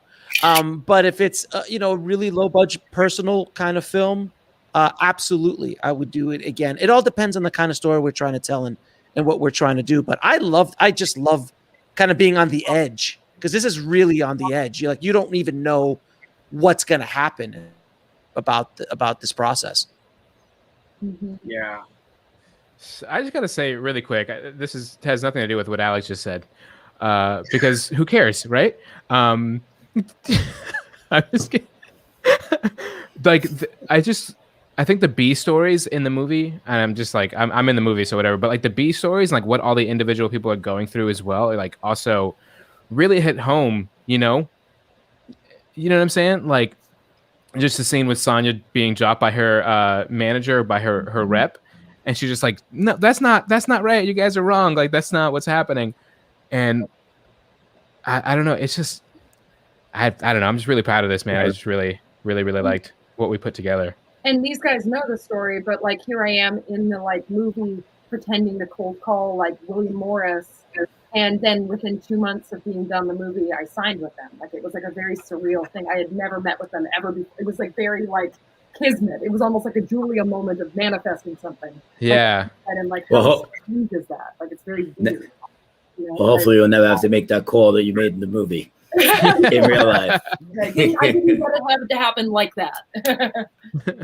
You know, what's so interesting too. I was just thinking about Alex. You were talking before about how we all have our direct to camera confessionals, if you will. It added such a layer of the film that I don't even think that we even realized at the time, because each one of these characters are friends, but they all have a little something that they're not telling the other person. Yeah. And he was really able to let the audience in on that. And that was just, just something I don't even think that we anticipated when we first came on board. But, so often that, we find people talk about shooting a movie, right? And then there's always so much resistance, right? Whether it's internal resistance or funding or timing, etc. And then sometimes if you just like get out of your own way and say, hey, let's just go frickin' shoot a movie, you can create something pretty special. I think this was a testament to it. I mean, like, I know Randy and Sonja personally, but we never acted together. We've never shared the screen before this film. It was literally our first time ever doing it. And it was my first time, all of our times, meeting Alex in person. Yeah. So it's literally just first time meeting RB, to meet all these people, first time meeting Robert. And then, like we said, zero rehearsal time, just coming on and just being expected to deliver. I think it's a really good thing to be under that pressure sometimes. It's not a pressure you get too often as an actor. That's true. And it was a total leap of faith. Like, I had never met this director, and I'm like, okay, I'm going to go on the plane and fly to this place to meet these people and stay with people I don't know. Like, there was a certain element of like going outside of your comfort zone, which is when I think we grow and when we do things that are interesting. But at the time, I was a little terrified. Yeah. But I think that's a testament to the energy that you guys brought, because there is that sort of kinetic energy between you guys that I think is, every actor's dream in a way. Like, you know what I mean? Like there's something to be said for, doing a stage play and rehearsing for, 3-4 months and, getting it down and going out there and having it be that thrill of being live and doing it that way and having it down. And then I think there's a bigger thrill in a lot of ways that high wire act, when you're under time constraints and you haven't worked with the other actors and you got to find it, you know what I mean? You got to find it quick. Because if you don't find it, it's not going to work. You know what I mean? Yeah. You only have so many days to shoot and so many takes, especially when you're doing something like this. I mean, you can only steal so many scenes. You know what I mean? And I think that nervous energy, I'm sure for you guys as actors, had to have been pretty cool too. That idea that any moment somebody could be coming down, going, "Where's your permit? Like, what are you doing?" Yeah. You know what I mean? So I'm sure that had to be a thrill too, and probably helped you guys find the energy in the performances. And you're flying by the seat of your pants, and like adrenaline is getting you. You're seeing all these things that you've always wanted to. Like, I remember feeling like Alice in Wonderland, like just arriving in this place, this mecca that represents everything that I've ever wanted to do as an actor. And it was a very like eerie, moment of, oh my God, I'm actually here. This is real. Like, pinch myself kind of thing. Yeah. I think it also just made us like stronger actors, just knowing that we could take this and just be thrown into the situation, not really know exactly what we have to do or what's going to happen next, because it's not like a script; it's a scriptment. You know what I mean? And we're kind of we have to create the next moment, and it's just like being able to like have that and really like be in the moment made us all, I think, stronger actors and like a great learning experience moving forward. And I think it teaches you probably one of the greatest lessons that you ever need to learn is you have to listen.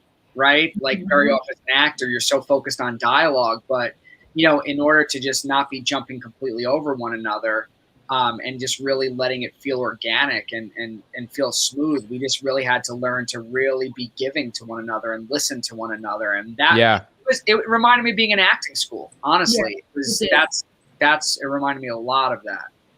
Yeah. There's Alex making his cameo finally. Yeah. You guys are on that point of the film. Yes, we are. Yeah.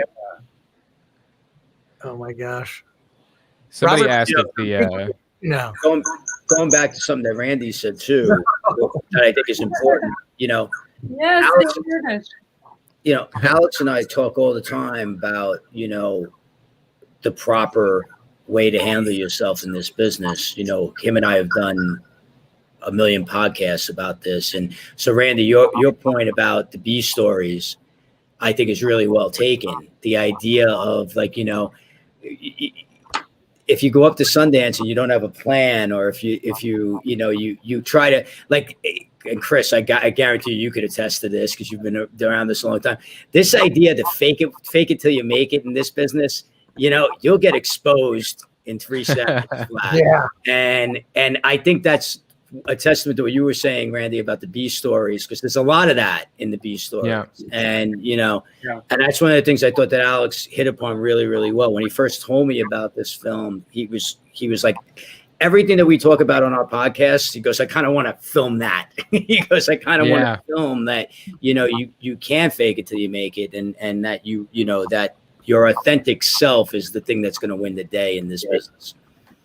Yeah. Beautiful. And it's kind of appropriate for this scene.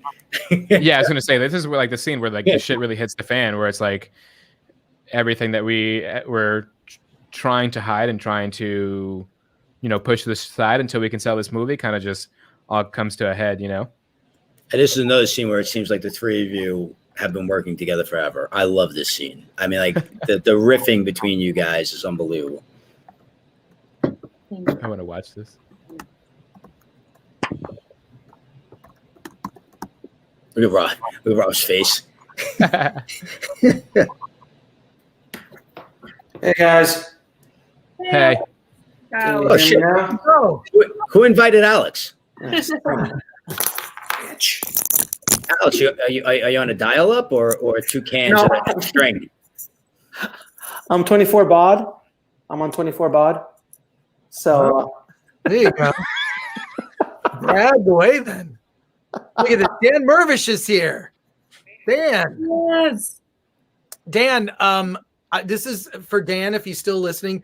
Text me, Dan. We can get you on the live stream. So just text me and you can join us. Maybe you can join us. Maybe you can't. Alex, sorry guys, my internet was it's a long story. I'm trying to log back. I'm trying to log back into the movie, so give me a minute. Where are we in the movie? Anyway. We're about the interview scene. 43 minutes. 43 minutes in. Okay. Give me a second. Let me see if I can log back in. Cool.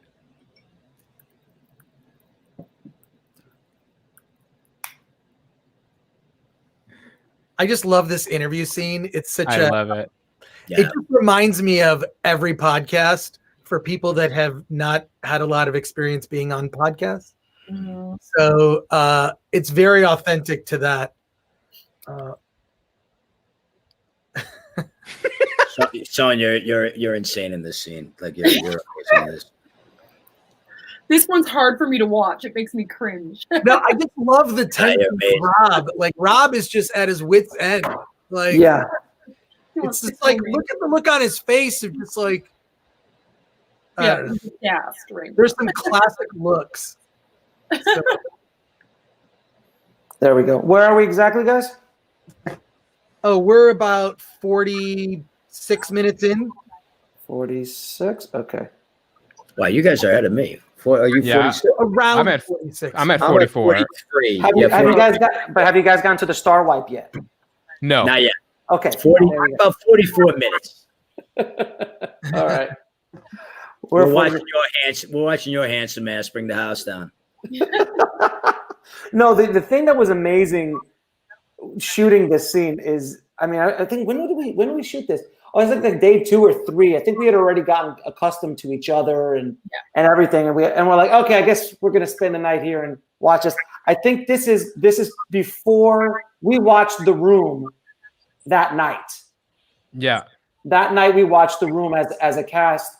I think Sonja, you left though, right? You left. She went to her party. You went to that party and started your career. Correct. That year, that was. It was a big night. It was a good trip in general for Sonja. By the way, we're all still waiting for our residual payments. But anyway, but yeah, we just got there and we shot this probably 3 times, 4 times all the way through, something like that. Mm-hmm. Yeah, that was intense. It was intense. Yeah, it was. Well, it was intense. Alex, the funniest thing too was Randy and I had never seen The Room yet, and I'm not going to give it away.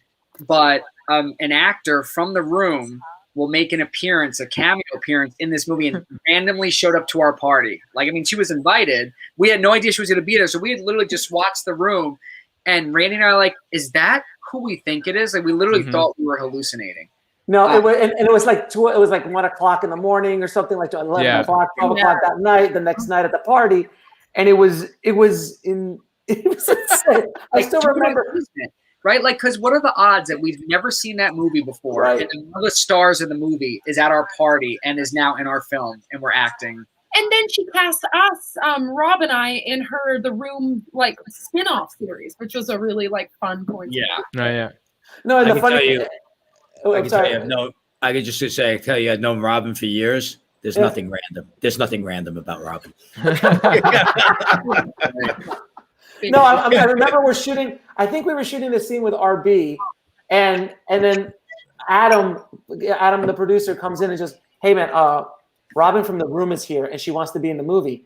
And I'm like, "Yeah, I don't have time for your silliness and ridiculousness right now. I'm too busy making a movie." And like, "No, seriously, she's right over there." And I looked over. I'm like, "Great, hold her off for 2 hours, and we'll get to her." And we were just in the weeds when we were doing it. But the shot, the line that I really wanted to punch Sonja in the face after she said it was it the millennials? Something disenfranchised millennial, man. That's a great line. That's a great line.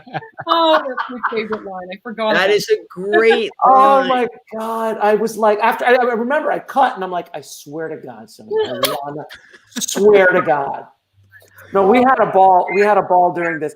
But the whole Star White thing. If you look closely, I'm very close to breaking this entire scene. No. Yeah.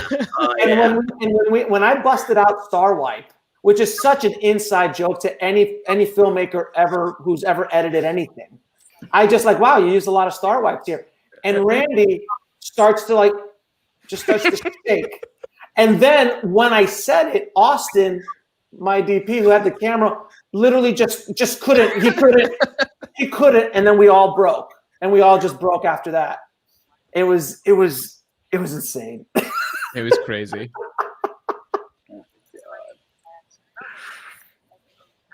It's always such a good feeling watching this movie, because just like the experience of going to Sundance and shooting a film, like no matter what anybody does in their careers, like you can never repeat that experience. To be able to do something that's just like a once in a lifetime experience in your career is like, it's so meaningful, man. So Alex, thank you again for for entrusting us with your story, because putting together a feature, like they say, it's a wonder one ever gets made, period.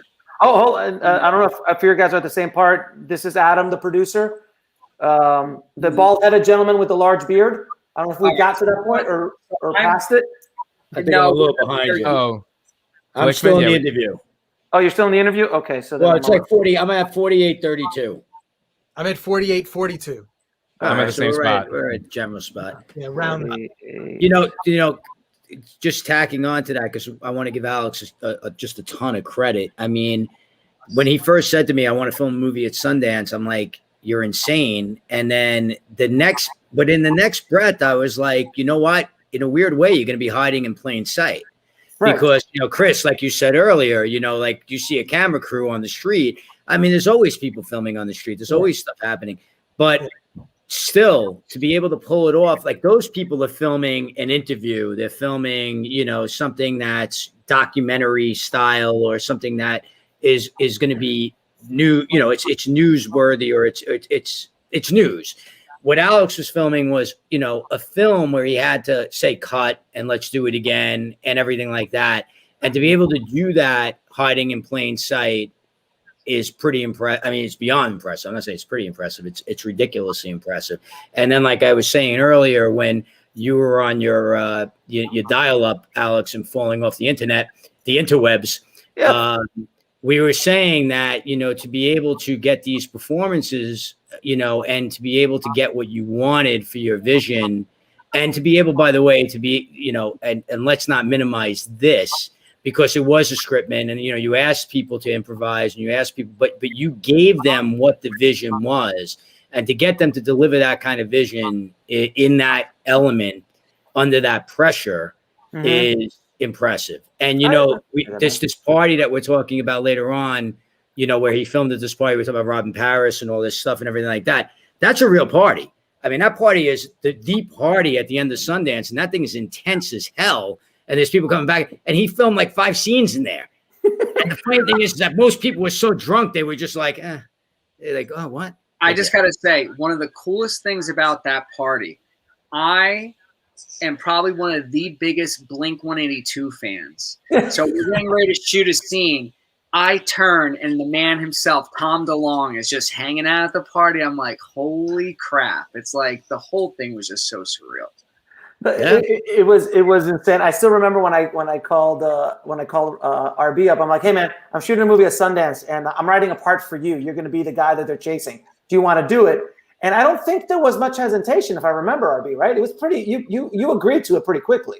I said I'll do anything for you. That's exactly what I said. And that's the truth in any way, shape, or form. I told you, like, we're boys, and whatever you want me to do, I'm there. Yeah, and the funny thing was that you called me. I was at the covert part. Well, we'll tell that story when we get to the end. Yeah, I was going to say that is funny. But the point of the matter is that when you told me about it, I said, tell me where and tell me when. And correct me if I'm wrong, but didn't you originally have an idea? Maybe this is in my fucking head, but didn't you originally have an idea where you wanted to kind of bookend it in LA? Didn't you want to like? There was because I didn't again, we were on the edge with this entire movie. So I really didn't know, like I had a really good structure and idea where we wanted to go, but we're like, hey, maybe we're only going to need to wrap up like a bookend in LA here and LA to fill it out. Cause I'm like, I don't think we have enough for a full 73. I just wanted to break 70 minutes. I just needed to break 70 minutes. If I could break 70 minutes, then I had a movie. If I can't break 70 minutes, it's not a movie at that point. It's an extended short. So, and I think that's why you wanted to do. I think your original plan was, if I remember right, was that Sonja, Rob, and Randy were going to meet me. We were actually going to film that scene in LA where they meet me at like the Uptown Film Festival, and then that was going to bookend to the end. Right. And so you originally, if I remember right, what you originally told me is I may need you one night in LA. Right. And I was like, whatever you need, whatever you need. I think so. But once I got in, I mean, I don't know if you guys all remember this or not, but like we landed and like a week later there was a trailer. That was Oh, wow. I had a trailer cut, colored with music, a teaser trailer. And I think Robert too. Like everyone was like, "What? What?" And it was like, I'm not even saying this 'cause I'm a part of it, but it was a really strong trailer. Like people don't realize, like you can be a good film editor, but the art of putting together a good trailer, like they're not always one and the same. And like I was like, holy crap! Like we have a movie here because, like you said, we had no idea what we had. And this is the other thing too. And we haven't talked about this yet. We shot for 36 hours in total for this feature. If you think of it, around 36 hours. That was the total. So, like, I mean, Alex, I don't think we've ever asked you this. When you finally got back to LA and, you were actually, like, looking at the footage, what was your first initial reaction? It was just my first reaction was I saw some of it in Sundance was like the quality of the image. So I just was really concerned. Can we shut up because my scene's on? Oh, I'm just kidding. This is the best scene in the movie. Obviously, this alone sold Finland. This scene. I am huge in Finland. Are you kidding me? I'm huge. He can't walk the streets in Finland. I forgot what I was saying. Oh no! So I knew we had a good quality looking film because that was my concern. Because we were shooting with that small camera, and I had done tests, and I knew we could get a good looking film. But then when I started putting it together, I just started putting scenes together. And I think a couple weeks later, I brought in Adam and Austin and Straw to take a look at a rough cut, and the cut was, I think, 80% of what the final movie was. So it was already there. And then when by the way, I have to, since RB is on right now, I have to tell the RB story. No one believed that RB was going to show up. No one believed that RB was going to show up. And I was like, dude, it's like 11. I'm like, don't worry, my man, he's going to be here. No, like, where is he? Don't worry, he's going to be here. And I told you, RB, I'm like, show up around like midnight, 1, because I've partied with you enough. I knew where you would be in your cycle of the evening. how many cocktails you would be in. I'd be in. Also, it was, Yeah. by the way, day 9 for me, I think, at Sundance at that point. Exhausted. So it was, day 8 of how many cocktails I might be in. But yeah, so then I knew he was going to be perfect. So it was my way of method acting with RB because I knew it wouldn't be a stretch for him to be like, listen, you're tired. It's 1 o'clock no, he was exactly where he needed to be. And this scene out in the balcony, are we there now? Does everybody watching? Yeah.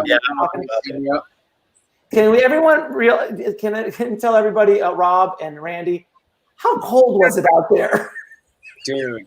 It was like a brisk 72 degrees Fahrenheit. That for me, and I'm a pretty cool person. I was at my breaking point at that. I know you were. It was like 14 degrees out there, and I was wearing like that really thin sweater. Didn't think it through. Oh my god! Wait, I know that was the only time in the entire shoot that Rob was just like, okay, look, dude, I can't. And he was holding it back, and he was the utmost professional. He never snapped. But I could sense the energy coming from Rob at that moment. He's like, dude, enough with take 2. And by the way, I'm like in a parka. I'm like completely like I'm in a parka and like I have earmuffs. Like I'm fine. So I'm like, hey, let's go again. Let's go again, guys. Let's go again. You know what I kept thinking to myself though about every time I've heard audio commentary from an actor who was like, supposed to be in a scene in like the warm beach, and they were like, the weather was like, the weather was like 20 degrees. I was like, all right, I just got to deal. But I was hating you at that point. I know you were. You're like, get in. I want to get in. And then the best part was like when RB got there, he's like, all right, what are we doing? I'm like, all right, here, you just go over here and do this and do that. And you're like, wait, Alex, what? Where's the dialogue? What am I doing? Like, no, you just go over here, go. And RB's like, what do you want me to do? I don't understand what's going on. So we had to we walked it through. RB, what from your point of view, can you explain that whole scene that you were going through? Well, first, let me just say that anybody that thought I wasn't going to show up doesn't know me very well, because every word I say by definition is a promise. Yes. So I was actually at a covert. The funny thing was I was at a covert media party, which was a production company that I had sold the script to, and I went to their party because they had a film at Sundance, and they were producing my script. And Alex calls me and he says, "I need you now," and it's like midnight. And I'm like, what do you mean you need me now? So now I'm with a whole group of people, and I'm like, I have to leave. And they're like, why do you have to leave? I'm like, I have to go film a movie. I have to go. And they're like, what, you're going to a movie? Was there a screening? You're going to a screening? I'm like, no, I have to go film a movie. And you could all come with me. So I took like 30 people with me up to this party.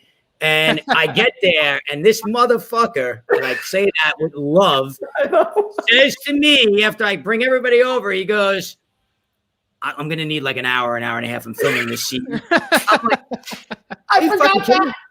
So I'm like, all right, well, I'm just going to go party. So we went and go party, and I have a few more cocktails. And then he finally comes over to me. He goes, all right, ready for you. I'm like, oh, all right, Mr. DeMille.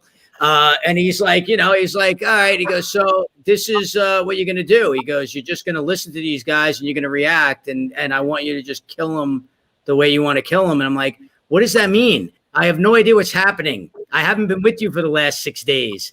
You're dropping me in. I have no context. And, he basically said, he tells me what the gist of the story is. And we filmed the scene. And, the improv, the touching a Randy on the face was just I had no idea. By the way, you talk about improving. I had no idea that Randy was going to come at me. So that whole thing totally improv. I had no idea that Alex had told him, or maybe you just decided on your own to come at me. And no, it's fine. I mean, and so that was my reaction. And then I walked in, and it's funny because I don't know if you remember this, Alex, but you said to me, you were like, that was awesome, but I'd love for you to give it to him harder. And you and I went off in the corner, and I said to him, I go, here's the thing. I go, if I give it to him harder, I go, if I really go at him, I go, nobody's going to believe it. I can't be that big of a dick. I'm already telling him that's no good, but I want him to succeed. And you actually said to me, Alex, you were like, you know what? You're right. And we left it at that. But that was such an unbelievable moment for me when Randy came at me, because you talk about that gift, Rob, you talked about it earlier, that gift of having to go on the fly, and that gift as an actor to go on the fly and be surprised in the moment. That was a gift that Randy gave me. You know what I mean? I don't act as much as you guys do. I did back in the day, did a lot of theater and everything like that. And the best thing in theater is when somebody forgets their line and has to fucking improv in that moment, and you have to react off of that in real time. So the audience has no idea that was a mistake. Right. And, when Randy did that, I was like, because Alex, you just told me, you're like, you just walk after you give it to him, walk out. So I just went to go walk out, and then freaking Randy comes at me with this, this great thing. And I was like, what a gift, And instead of blasting him back, it was just that, I hope you do. Oh, and it was heartbreaking, man. Brutal. Like just watching it, it was just like, oh fuck. Fuck. That is. But you believe my character means that, right? I mean, you believe that. Like I'm saying, like I want you to succeed. I want you to prove me wrong. I want you to see me at the Uptown Downtown Film Festival 10 years from now and go, motherfucker, you should have taken a bet on me. That's that moment. You know what I mean? And I think, Alex, this is what you and I talk about all the time with your podcast and with Stage 32 and all that, is that we want to see people succeed. Yeah.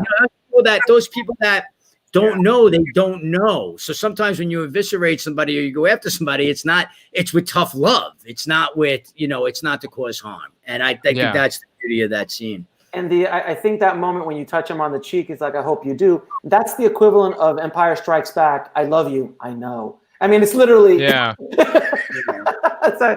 that moment. Now, I think are you guys close to the Robert Peters? We're almost there. We're watching I'm there now. Yeah, I'm there. I'm watching Rob and Randy on the stairs, which is a great scene. So, all right, Robert, this is your moment, sir. We can hear you, Robert. We can hear you, Robert. You can hear me? Yeah, we can hear you. Yeah. I put on my jacket.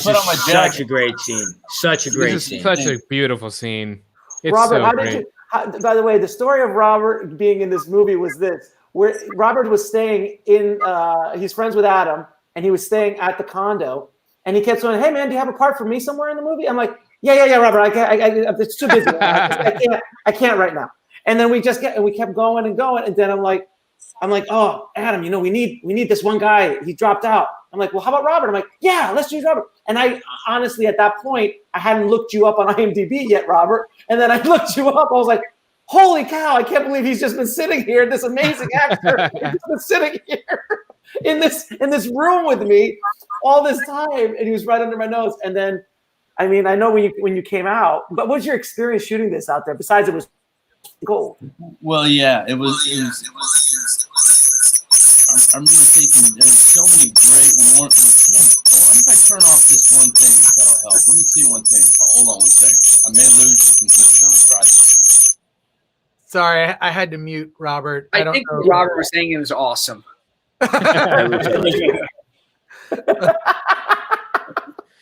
Well, okay, all right, try him now. See if it works. We'll see. Okay. Go for it. Can you see me? Yeah. Yes. Okay. Good. All right. I can't see you guys, but I turned the other one off. That's what it was. I was just doubly in the room.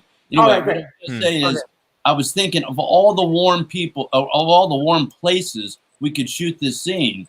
And then of course we were out in the middle of the freezing cold, and but I loved, as it's kind of already been mentioned, Alex's spontaneity. It was just I didn't even know what we were doing, even as we got out there. I mean, even as we started the scene, I didn't, and it just kind of came together, and Sonja was amazing, and just she killed it. It was very just serendipitous, and I will say too, the fact that we were all in the condo, and Adam was a friend of mine, but also, Chris, you may know, Mervish and I did something very similar in Germany. We had made a totally improvised film called Half Empty, and I had been in his other one of his other films, Open House. But we made a musical kind of similar to Alex's film in that we just had no script and just winged it and shot it during the festival in Oldenburg. Wow! And then of course that backdrop, that kind of eyes wide shut backdrop that we had with the lights in the background. The It was Christmas beautiful, lights. man. It was so yeah, fun. and Austin was. I mean, it really was. And I was when I saw it, I was like, oh my god, this is like wow. Yeah. It took us hours to get those Christmas lights up, right, guys?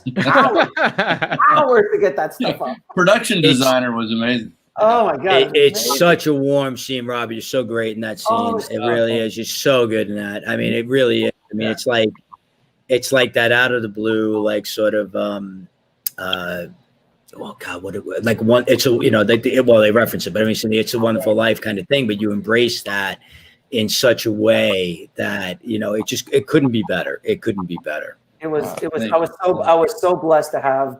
I mean, how lucky was I to have everybody in the movie? But literally, Robert just like sleeping in the next room, and I just like, yeah. In a minute. I can't right now. We're in the middle because I was in such a. I mean, just trying to get everything done. Oh, and if everyone listening, we were making this movie on the side.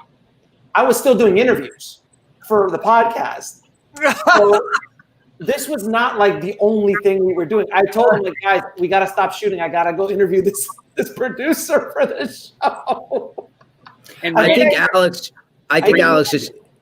It's a testament to any great director when directors, actors collectively say that they had no idea what the fuck they were doing.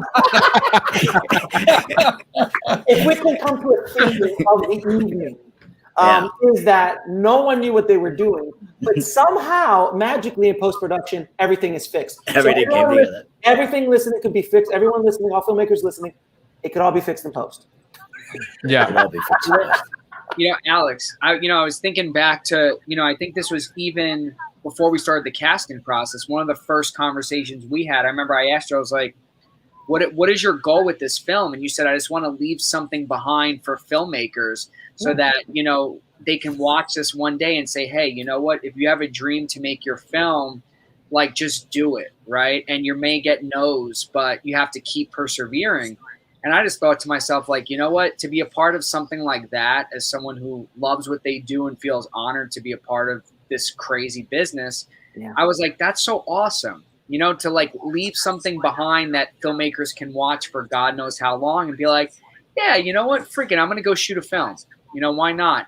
And last thing I want to say about that, you, as, the creator of Indie Film Hustle, the fact that you preached so much to the people, your audience about going to do it, like you showed people, hey, I don't just say this. I went and actually did it.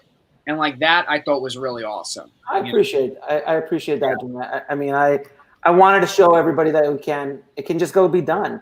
I mean, we did this with like very, very, very little money and shot it in 4 days, 36 hours. It was insane. Yeah, and I want to give another plug that Chris said at the top of this thing. You really did capture the quintessential essence of Sundance. And I've seen other people try to do this. Thanks, man. You covered so many elements of Sundance that I thought was just amazing. I appreciate that. It was a love letter to Park City, because Sundance is that girl at the club or at the dance who will not dance with you, though she winks at you and you think you have a shot, and that's what Sundance is. And so I don't understand that. I understand. I know you don't understand. Like this, it's beyond you, RB. I understand. That's for regular guys like us. That's for regular I was guys. gonna say, I'm pretty sure that the rest of us feel the same way. I feel like this is only an Alex problem. I feel like everybody else is kind of scratching their heads. I'm the only one that struck out with girls when I was younger. You're right. I feel like everybody else is going, wait, what? Let the therapy begin. The irony, though, that Alex is actually married, though. I don't know if any of the rest of us are married, so he did something right. Is no one else married here? Oh my God, that's right. No one else is married. I think we're. Oh, Randy. Actually, so here's what's funny. I got married in 2019. I married Randy and his wife. I became ordained to marry Randy and his wife. Yeah. But Randy, which website? Which website did you get it from? He got it from OnlyFans.com. Got it.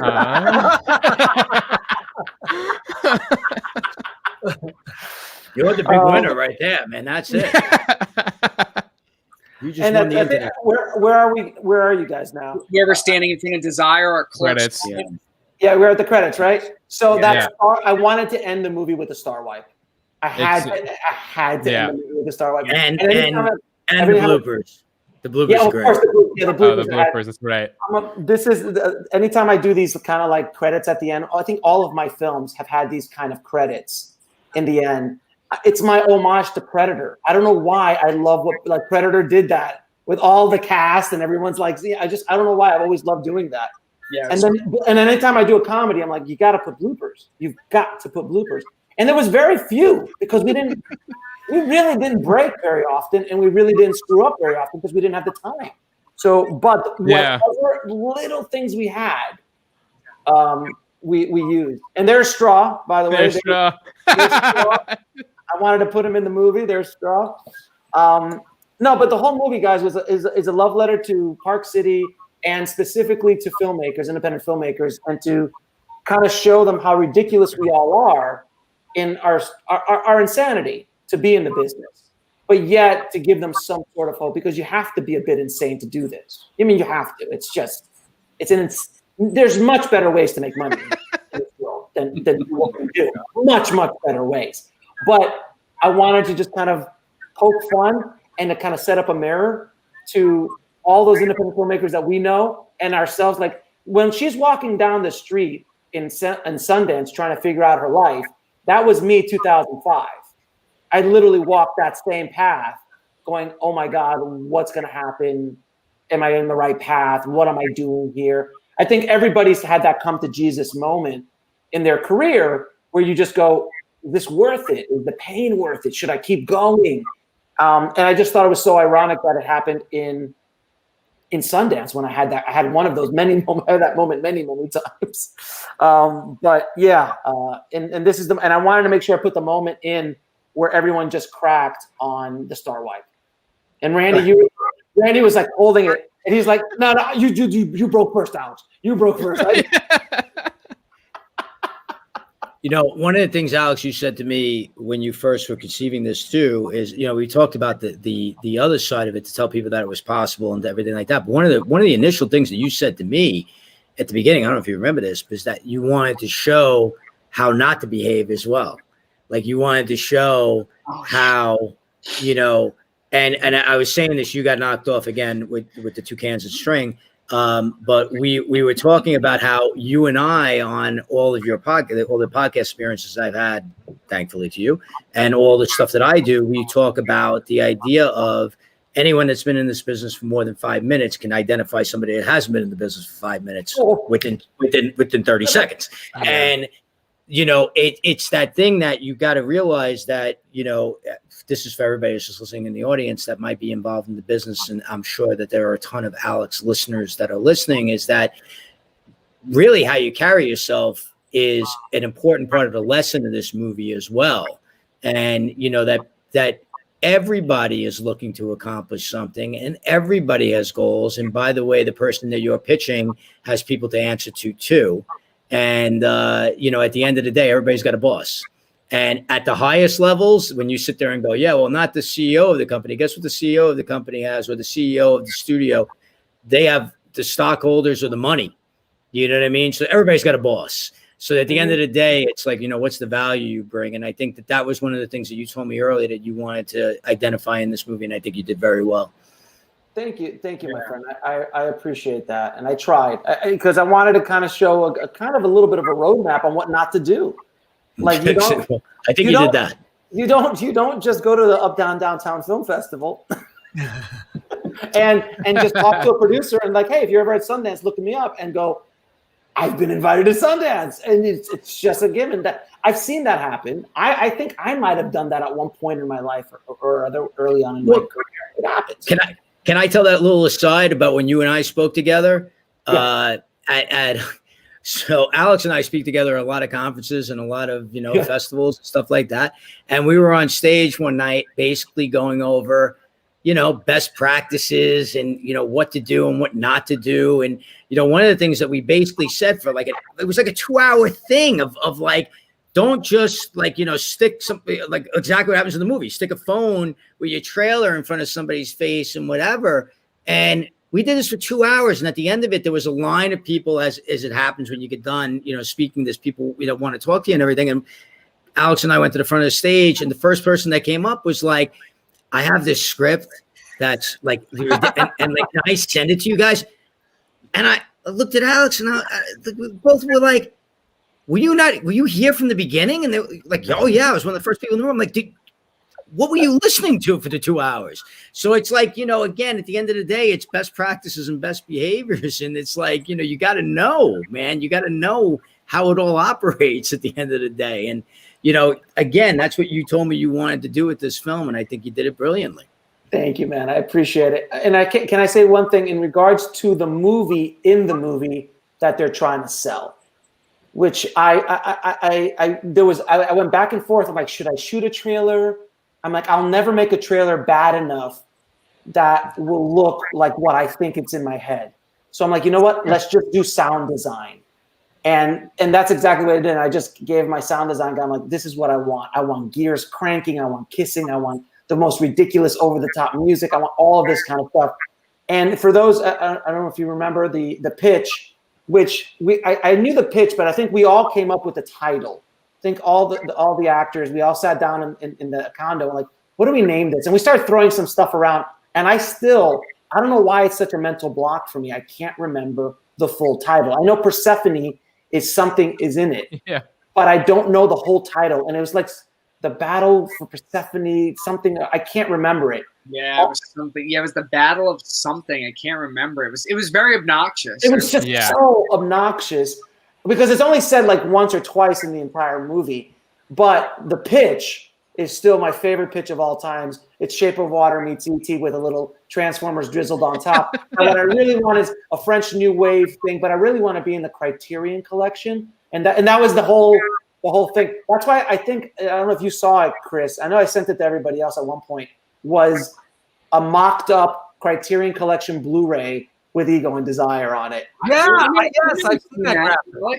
I throw it out there every once in a while, just to kind of tease people to like. Hopefully, someone at Criterion one day I'll get to a place in my career where they'll go back to it and go, you know what, we want to bring this to Criterion. I'm like, oh, that would be so ironic. Oh man. That's great. It was such an amazing experience, guys, doing this with all you. I would do it again. And a couple people asked me, when are you going to do the sequel? So this is what I'm planning to do. If everyone is game, I'm going to announce it here. Oh. Every 10 years, I want to get back together with the crew, a la Before Sunrise, and we're going to go and we're going to see where these characters are in their life, and we'll go to another festival and try that. So we'll go to Cannes next. And then maybe we'll go to Berlin or something like that. Something along those lines. I want to do something similar again and show that. And because it's not just young filmmakers. There's old guys who are just as stupid and completely out there as young filmmakers. So I want to see where these guys go and have some fun with it. So we'll see. Maybe in 2028. We'll see where we are in the world, and maybe we'll get together and shoot something in 4 days. Alex, it'll be like like Ethan Hawke and Julie Delpy Before Sunrise, before midnight. I want to do that. Awesome. And of course, everybody has to come back in some way, shape, or form. If we can get everybody, Robert, obviously RB, maybe Chris can make a cameo this time. This would be great. I think you should do it. I think you should do it earlier. I think you should do it post 5 years after post-pandemic. Agreed. 5 years is good. 5 years is good. Why are you putting that pressure on me now? Now I got to think about this. Dude, it's so great, and you could actually even just think of the backstory of what's happened to these characters, like since the first film was made. You know, the relationships that have been severed, and I'm never talking to so and so again, and I can't believe. And then the trio kind of come back together, or are forced to on a panel. Maybe they're on a panel at some events, you know what I mean? And they got to be polite and like this sort of, lost opportunity at Sundance that went awry. I could see it be, dude, every 5 years, I think 5 years seems right. I love how he says this pressure, like we're putting this pressure on this artist. Like I watched Sidney Lumet the other night, like the documentary on Sidney Lumet. Like he did like 50 films in 30 years. Like you're like Lady Gaga. Like you're gonna release an album every 7 years. Yeah, do it. Kubrick, sir. Rest of your life. Every 10 to 12 years, I release a new film. So, Alex. So next time, Julia and Johnny will come back as a couple again. They get back together. Yeah. No, I mean, all things are open. I mean, maybe we'll do it at the South by this year. That time, Randy will come back as a major a-hole, his true self. Yeah. I want Randy to go on a murder spree. that Randy has been arrested, accused of murder, and then like, we can go. We can have a fun time with the characters. I gotta sit down and think about what would happen to these. I'm dying to see where Sonja ends up. I'm dying where all of you guys end up. You know? Yeah, think about it for a few minutes and then tell your actors to just make it up. Yeah, that works. We can figure it out. Oh my God, that would be amazing. And we could have Robert be kind of like that Obi-Wan Kenobi, but like as a ghost. So I was going to say, he needs to be like a hologram. But I still want to know. I still want to know who's in the film, and maybe I'll buy it this time. Maybe or maybe Robert's on a Zoom call because everything's a Zoom call. Yeah, I know. God, we should film the whole. We should make. So let's just do this. Let's just film the entire thing over Zoom. Let's just make the entire. Doesn't anybody that was watching have questions? Nobody has questions. But there were a lot of questions through the whole thing. No. Yeah, they were popping up. Maybe there'd be more. Popping up. I'm sorry. I don't know. We got nothing to do. There were a lot of questions popping up, but since the movie's over, people are kind of taking off. They're taking off. All right. Yeah. I think we should wrap it up. Thanks, Chris. Thank you. Final thoughts. I want to thank everybody for doing this. This was amazing. Thank you. Thank you for having us. I didn't get to say hi earlier, but you know, we met years ago, and it's great to be here, and I appreciate you doing this, and I appreciate you being a supporter of Alex and the film and everything else that you've done through the years. I mean, it means a lot. It means a lot, and I'm extremely grateful for it. I mean, for years. I mean, I'm not just talking about tonight. I'm talking about everything you've done for a very long period of time for the independent film scene, for filmmakers, for film in general. I'm very grateful. So thank you. And if I could tell my Chris Gore story, in the year of Sundance 07, I think the shirt that he's wearing, I was at Slam Dance, a young filmmaker, much younger than I am now. And I was closer to Julia than I am now in the way I acted and thought. And Chris was in the bar at the Slam Dance building, and you were covered with a bunch of people all over you. And I remember coming by, and I said hi, and you said hi, and I told you this story when I was on your podcast, and you were like, "Was I nice to you?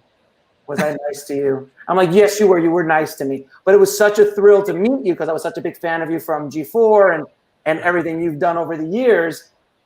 It's such a thrill to was on your show, and having this done through Film Thread is actually really a big dream come true. So thank you not only for this, but for everything you've done, being a champion of filmmakers over the years, man. I mean, you were doing it when it was not in vogue. It wasn't the cool thing to support independent filmmakers, and you've been doing it for such a long time. So I am very grateful for everything you've done over the years to help filmmakers, man. So thank you again for everything. I appreciate it, Alex. And Katchi, man, thank you. Like what you built up with Indie Film Hustle, dude. Just the podcast, the YouTube content, the book, Rise of the Film Entrepreneur. That's a book that had to be written that explains how to actually make money doing this and make a living. I recommended that book to a lot of people. They're just like, that's the book that you need to get. Yeah, film school, but get that book. Because that'll get you to think about the right things, which is how do you monetize, the life of being an indie filmmaker. And people just think, well, I'll just sell the movie at Sundance. That's not the solution. You have to have your backup plan. But you and Chris, you and I were talking about this early. Is Sundance even relevant as relevant it was? It's not anywhere near as relevant as it was. during the heyday of the 90s. No way. 2005, 2007. I really kind of think in the last few years, I really think that the power has sort of been more diversified amongst a lot of other smaller festivals. I think that's really what it is. And that's probably a good thing. I mean, I've had a film on the festival circuit that played like 40 festivals. We didn't play Sundance, but we talked to a lot of people there. So I really relate to the film, and I love the idea of every 5 years doing a follow-up, maybe every 4 years, whatever you decide. Just stop it. Maybe every 2 years. In about a year and a half, I got to start. How about every 6 months? I mean, how about we start tonight? How about we start tonight right here? Now we're on a live chat, and we're talking about Randy and Rob's film and Sonja's film that came out, and we're all like killing it here on the live chat. Alex, it's your opening scene. Alex, your opening scene. It's got to be that our film just hit it huge, and we're like really big assholes now. That's what it's got to be like. This film just made it big, and now it's like us on the flip side, and RB's coming to us for a job now. No, actually, what would be more 2021 than you guys hit it big, and you spend the entire movie tracking me down to tell me to go fuck myself. That would be 2021 in a nutshell. Send the contract. I'm signing up. Can you see Randy? You're like, hey, I made it. And you give him a slap on the face. Yeah, slap me in the face. Like and how about this? How about Randy has like an ascot? He has to have an ascot. Oh, God. He has to have an ascot. He has to. That's fantastic. No, we can. We could definitely. Just before I hop off, I just want to say thank you to everybody because this pandemic has not been easy, and I really miss going to festivals and being in person and seeing people. But just having this, I look so forward to it. So thank you. It's really good to see everybody's faces, and hopefully by this time next year, we'll be in a better place where we can actually be in person again. Together. Let's. Yeah. So, I miss human touch from other than my family. Just like sometimes I look at like a movie theater now, like a scene in a movie that everyone's in a movie theater. I'm like, it's so weird. Like it's such a weird thing. I can't even think about Sundance, because it's like this. Like you can't even move. It's those parties. That party was in the movie. It's a super spreader event. That's what it looks like a super spreader event. It's insane, but again, before we go, guys, thank you all for making this film what it is.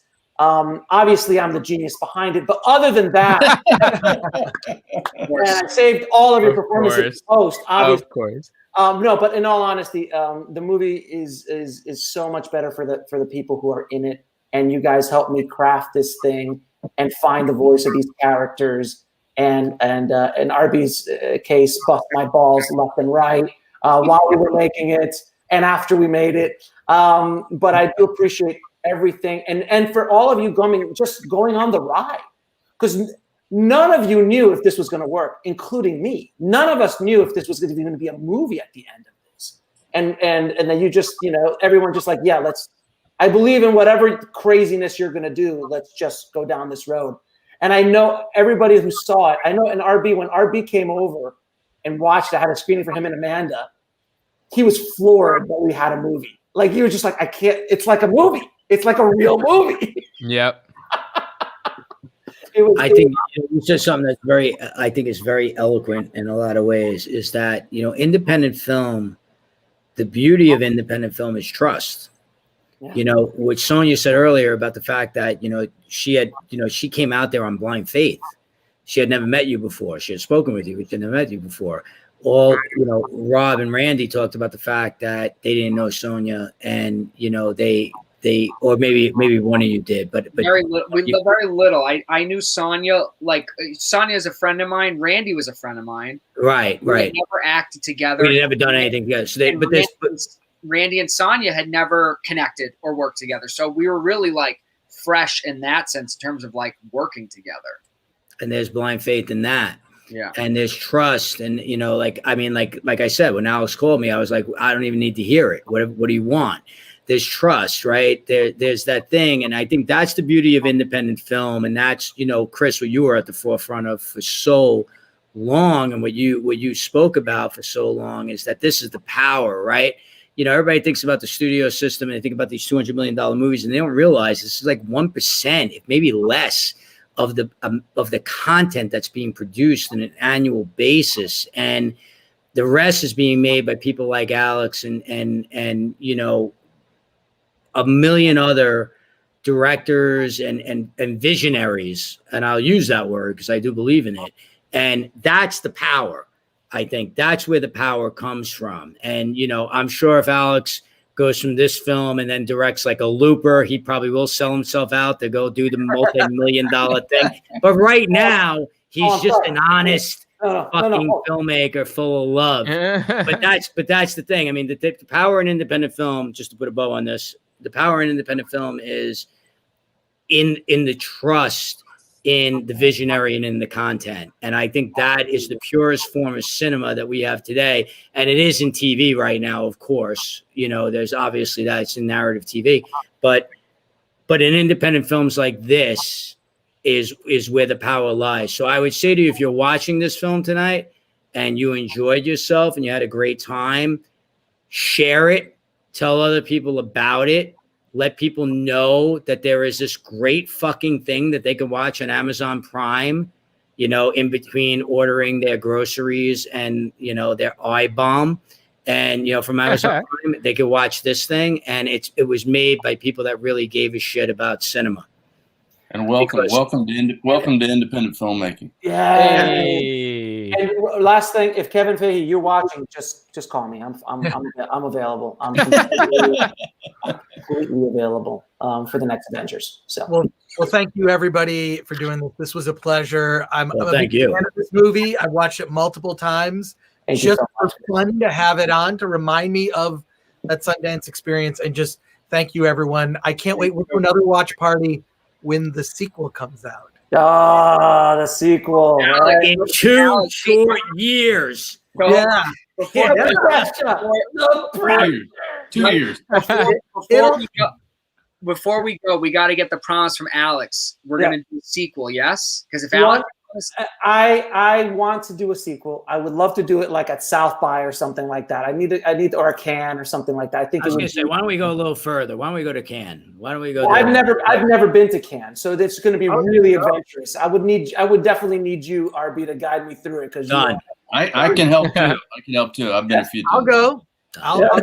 I mean, assuming we can go in like 2 years. Okay. Well, if everything opens up, you're on. 3.5 years, guys. Come on, give me a break. All right. No. Hey, no breaks. They just moved this year's version. They just moved May to July. So you got to be ready by July this year. Amazing. Guys, a pleasure. Thank you so much. Thank you. Appreciate it, man. Thank you, everybody. Thank you, Chris. Thank you. Come by you. every Friday. Fridays at 5 p.m. Pacific time. We do watch parties. Join us here at Film Thread for our next watch party is Beast Mode. Beast Mode, an incredibly clever horror film. James Duval is in it. He's going to be here. It's going to be a lot of fun. Thank you, everybody. Peace out. Peace out, guys. Thank you.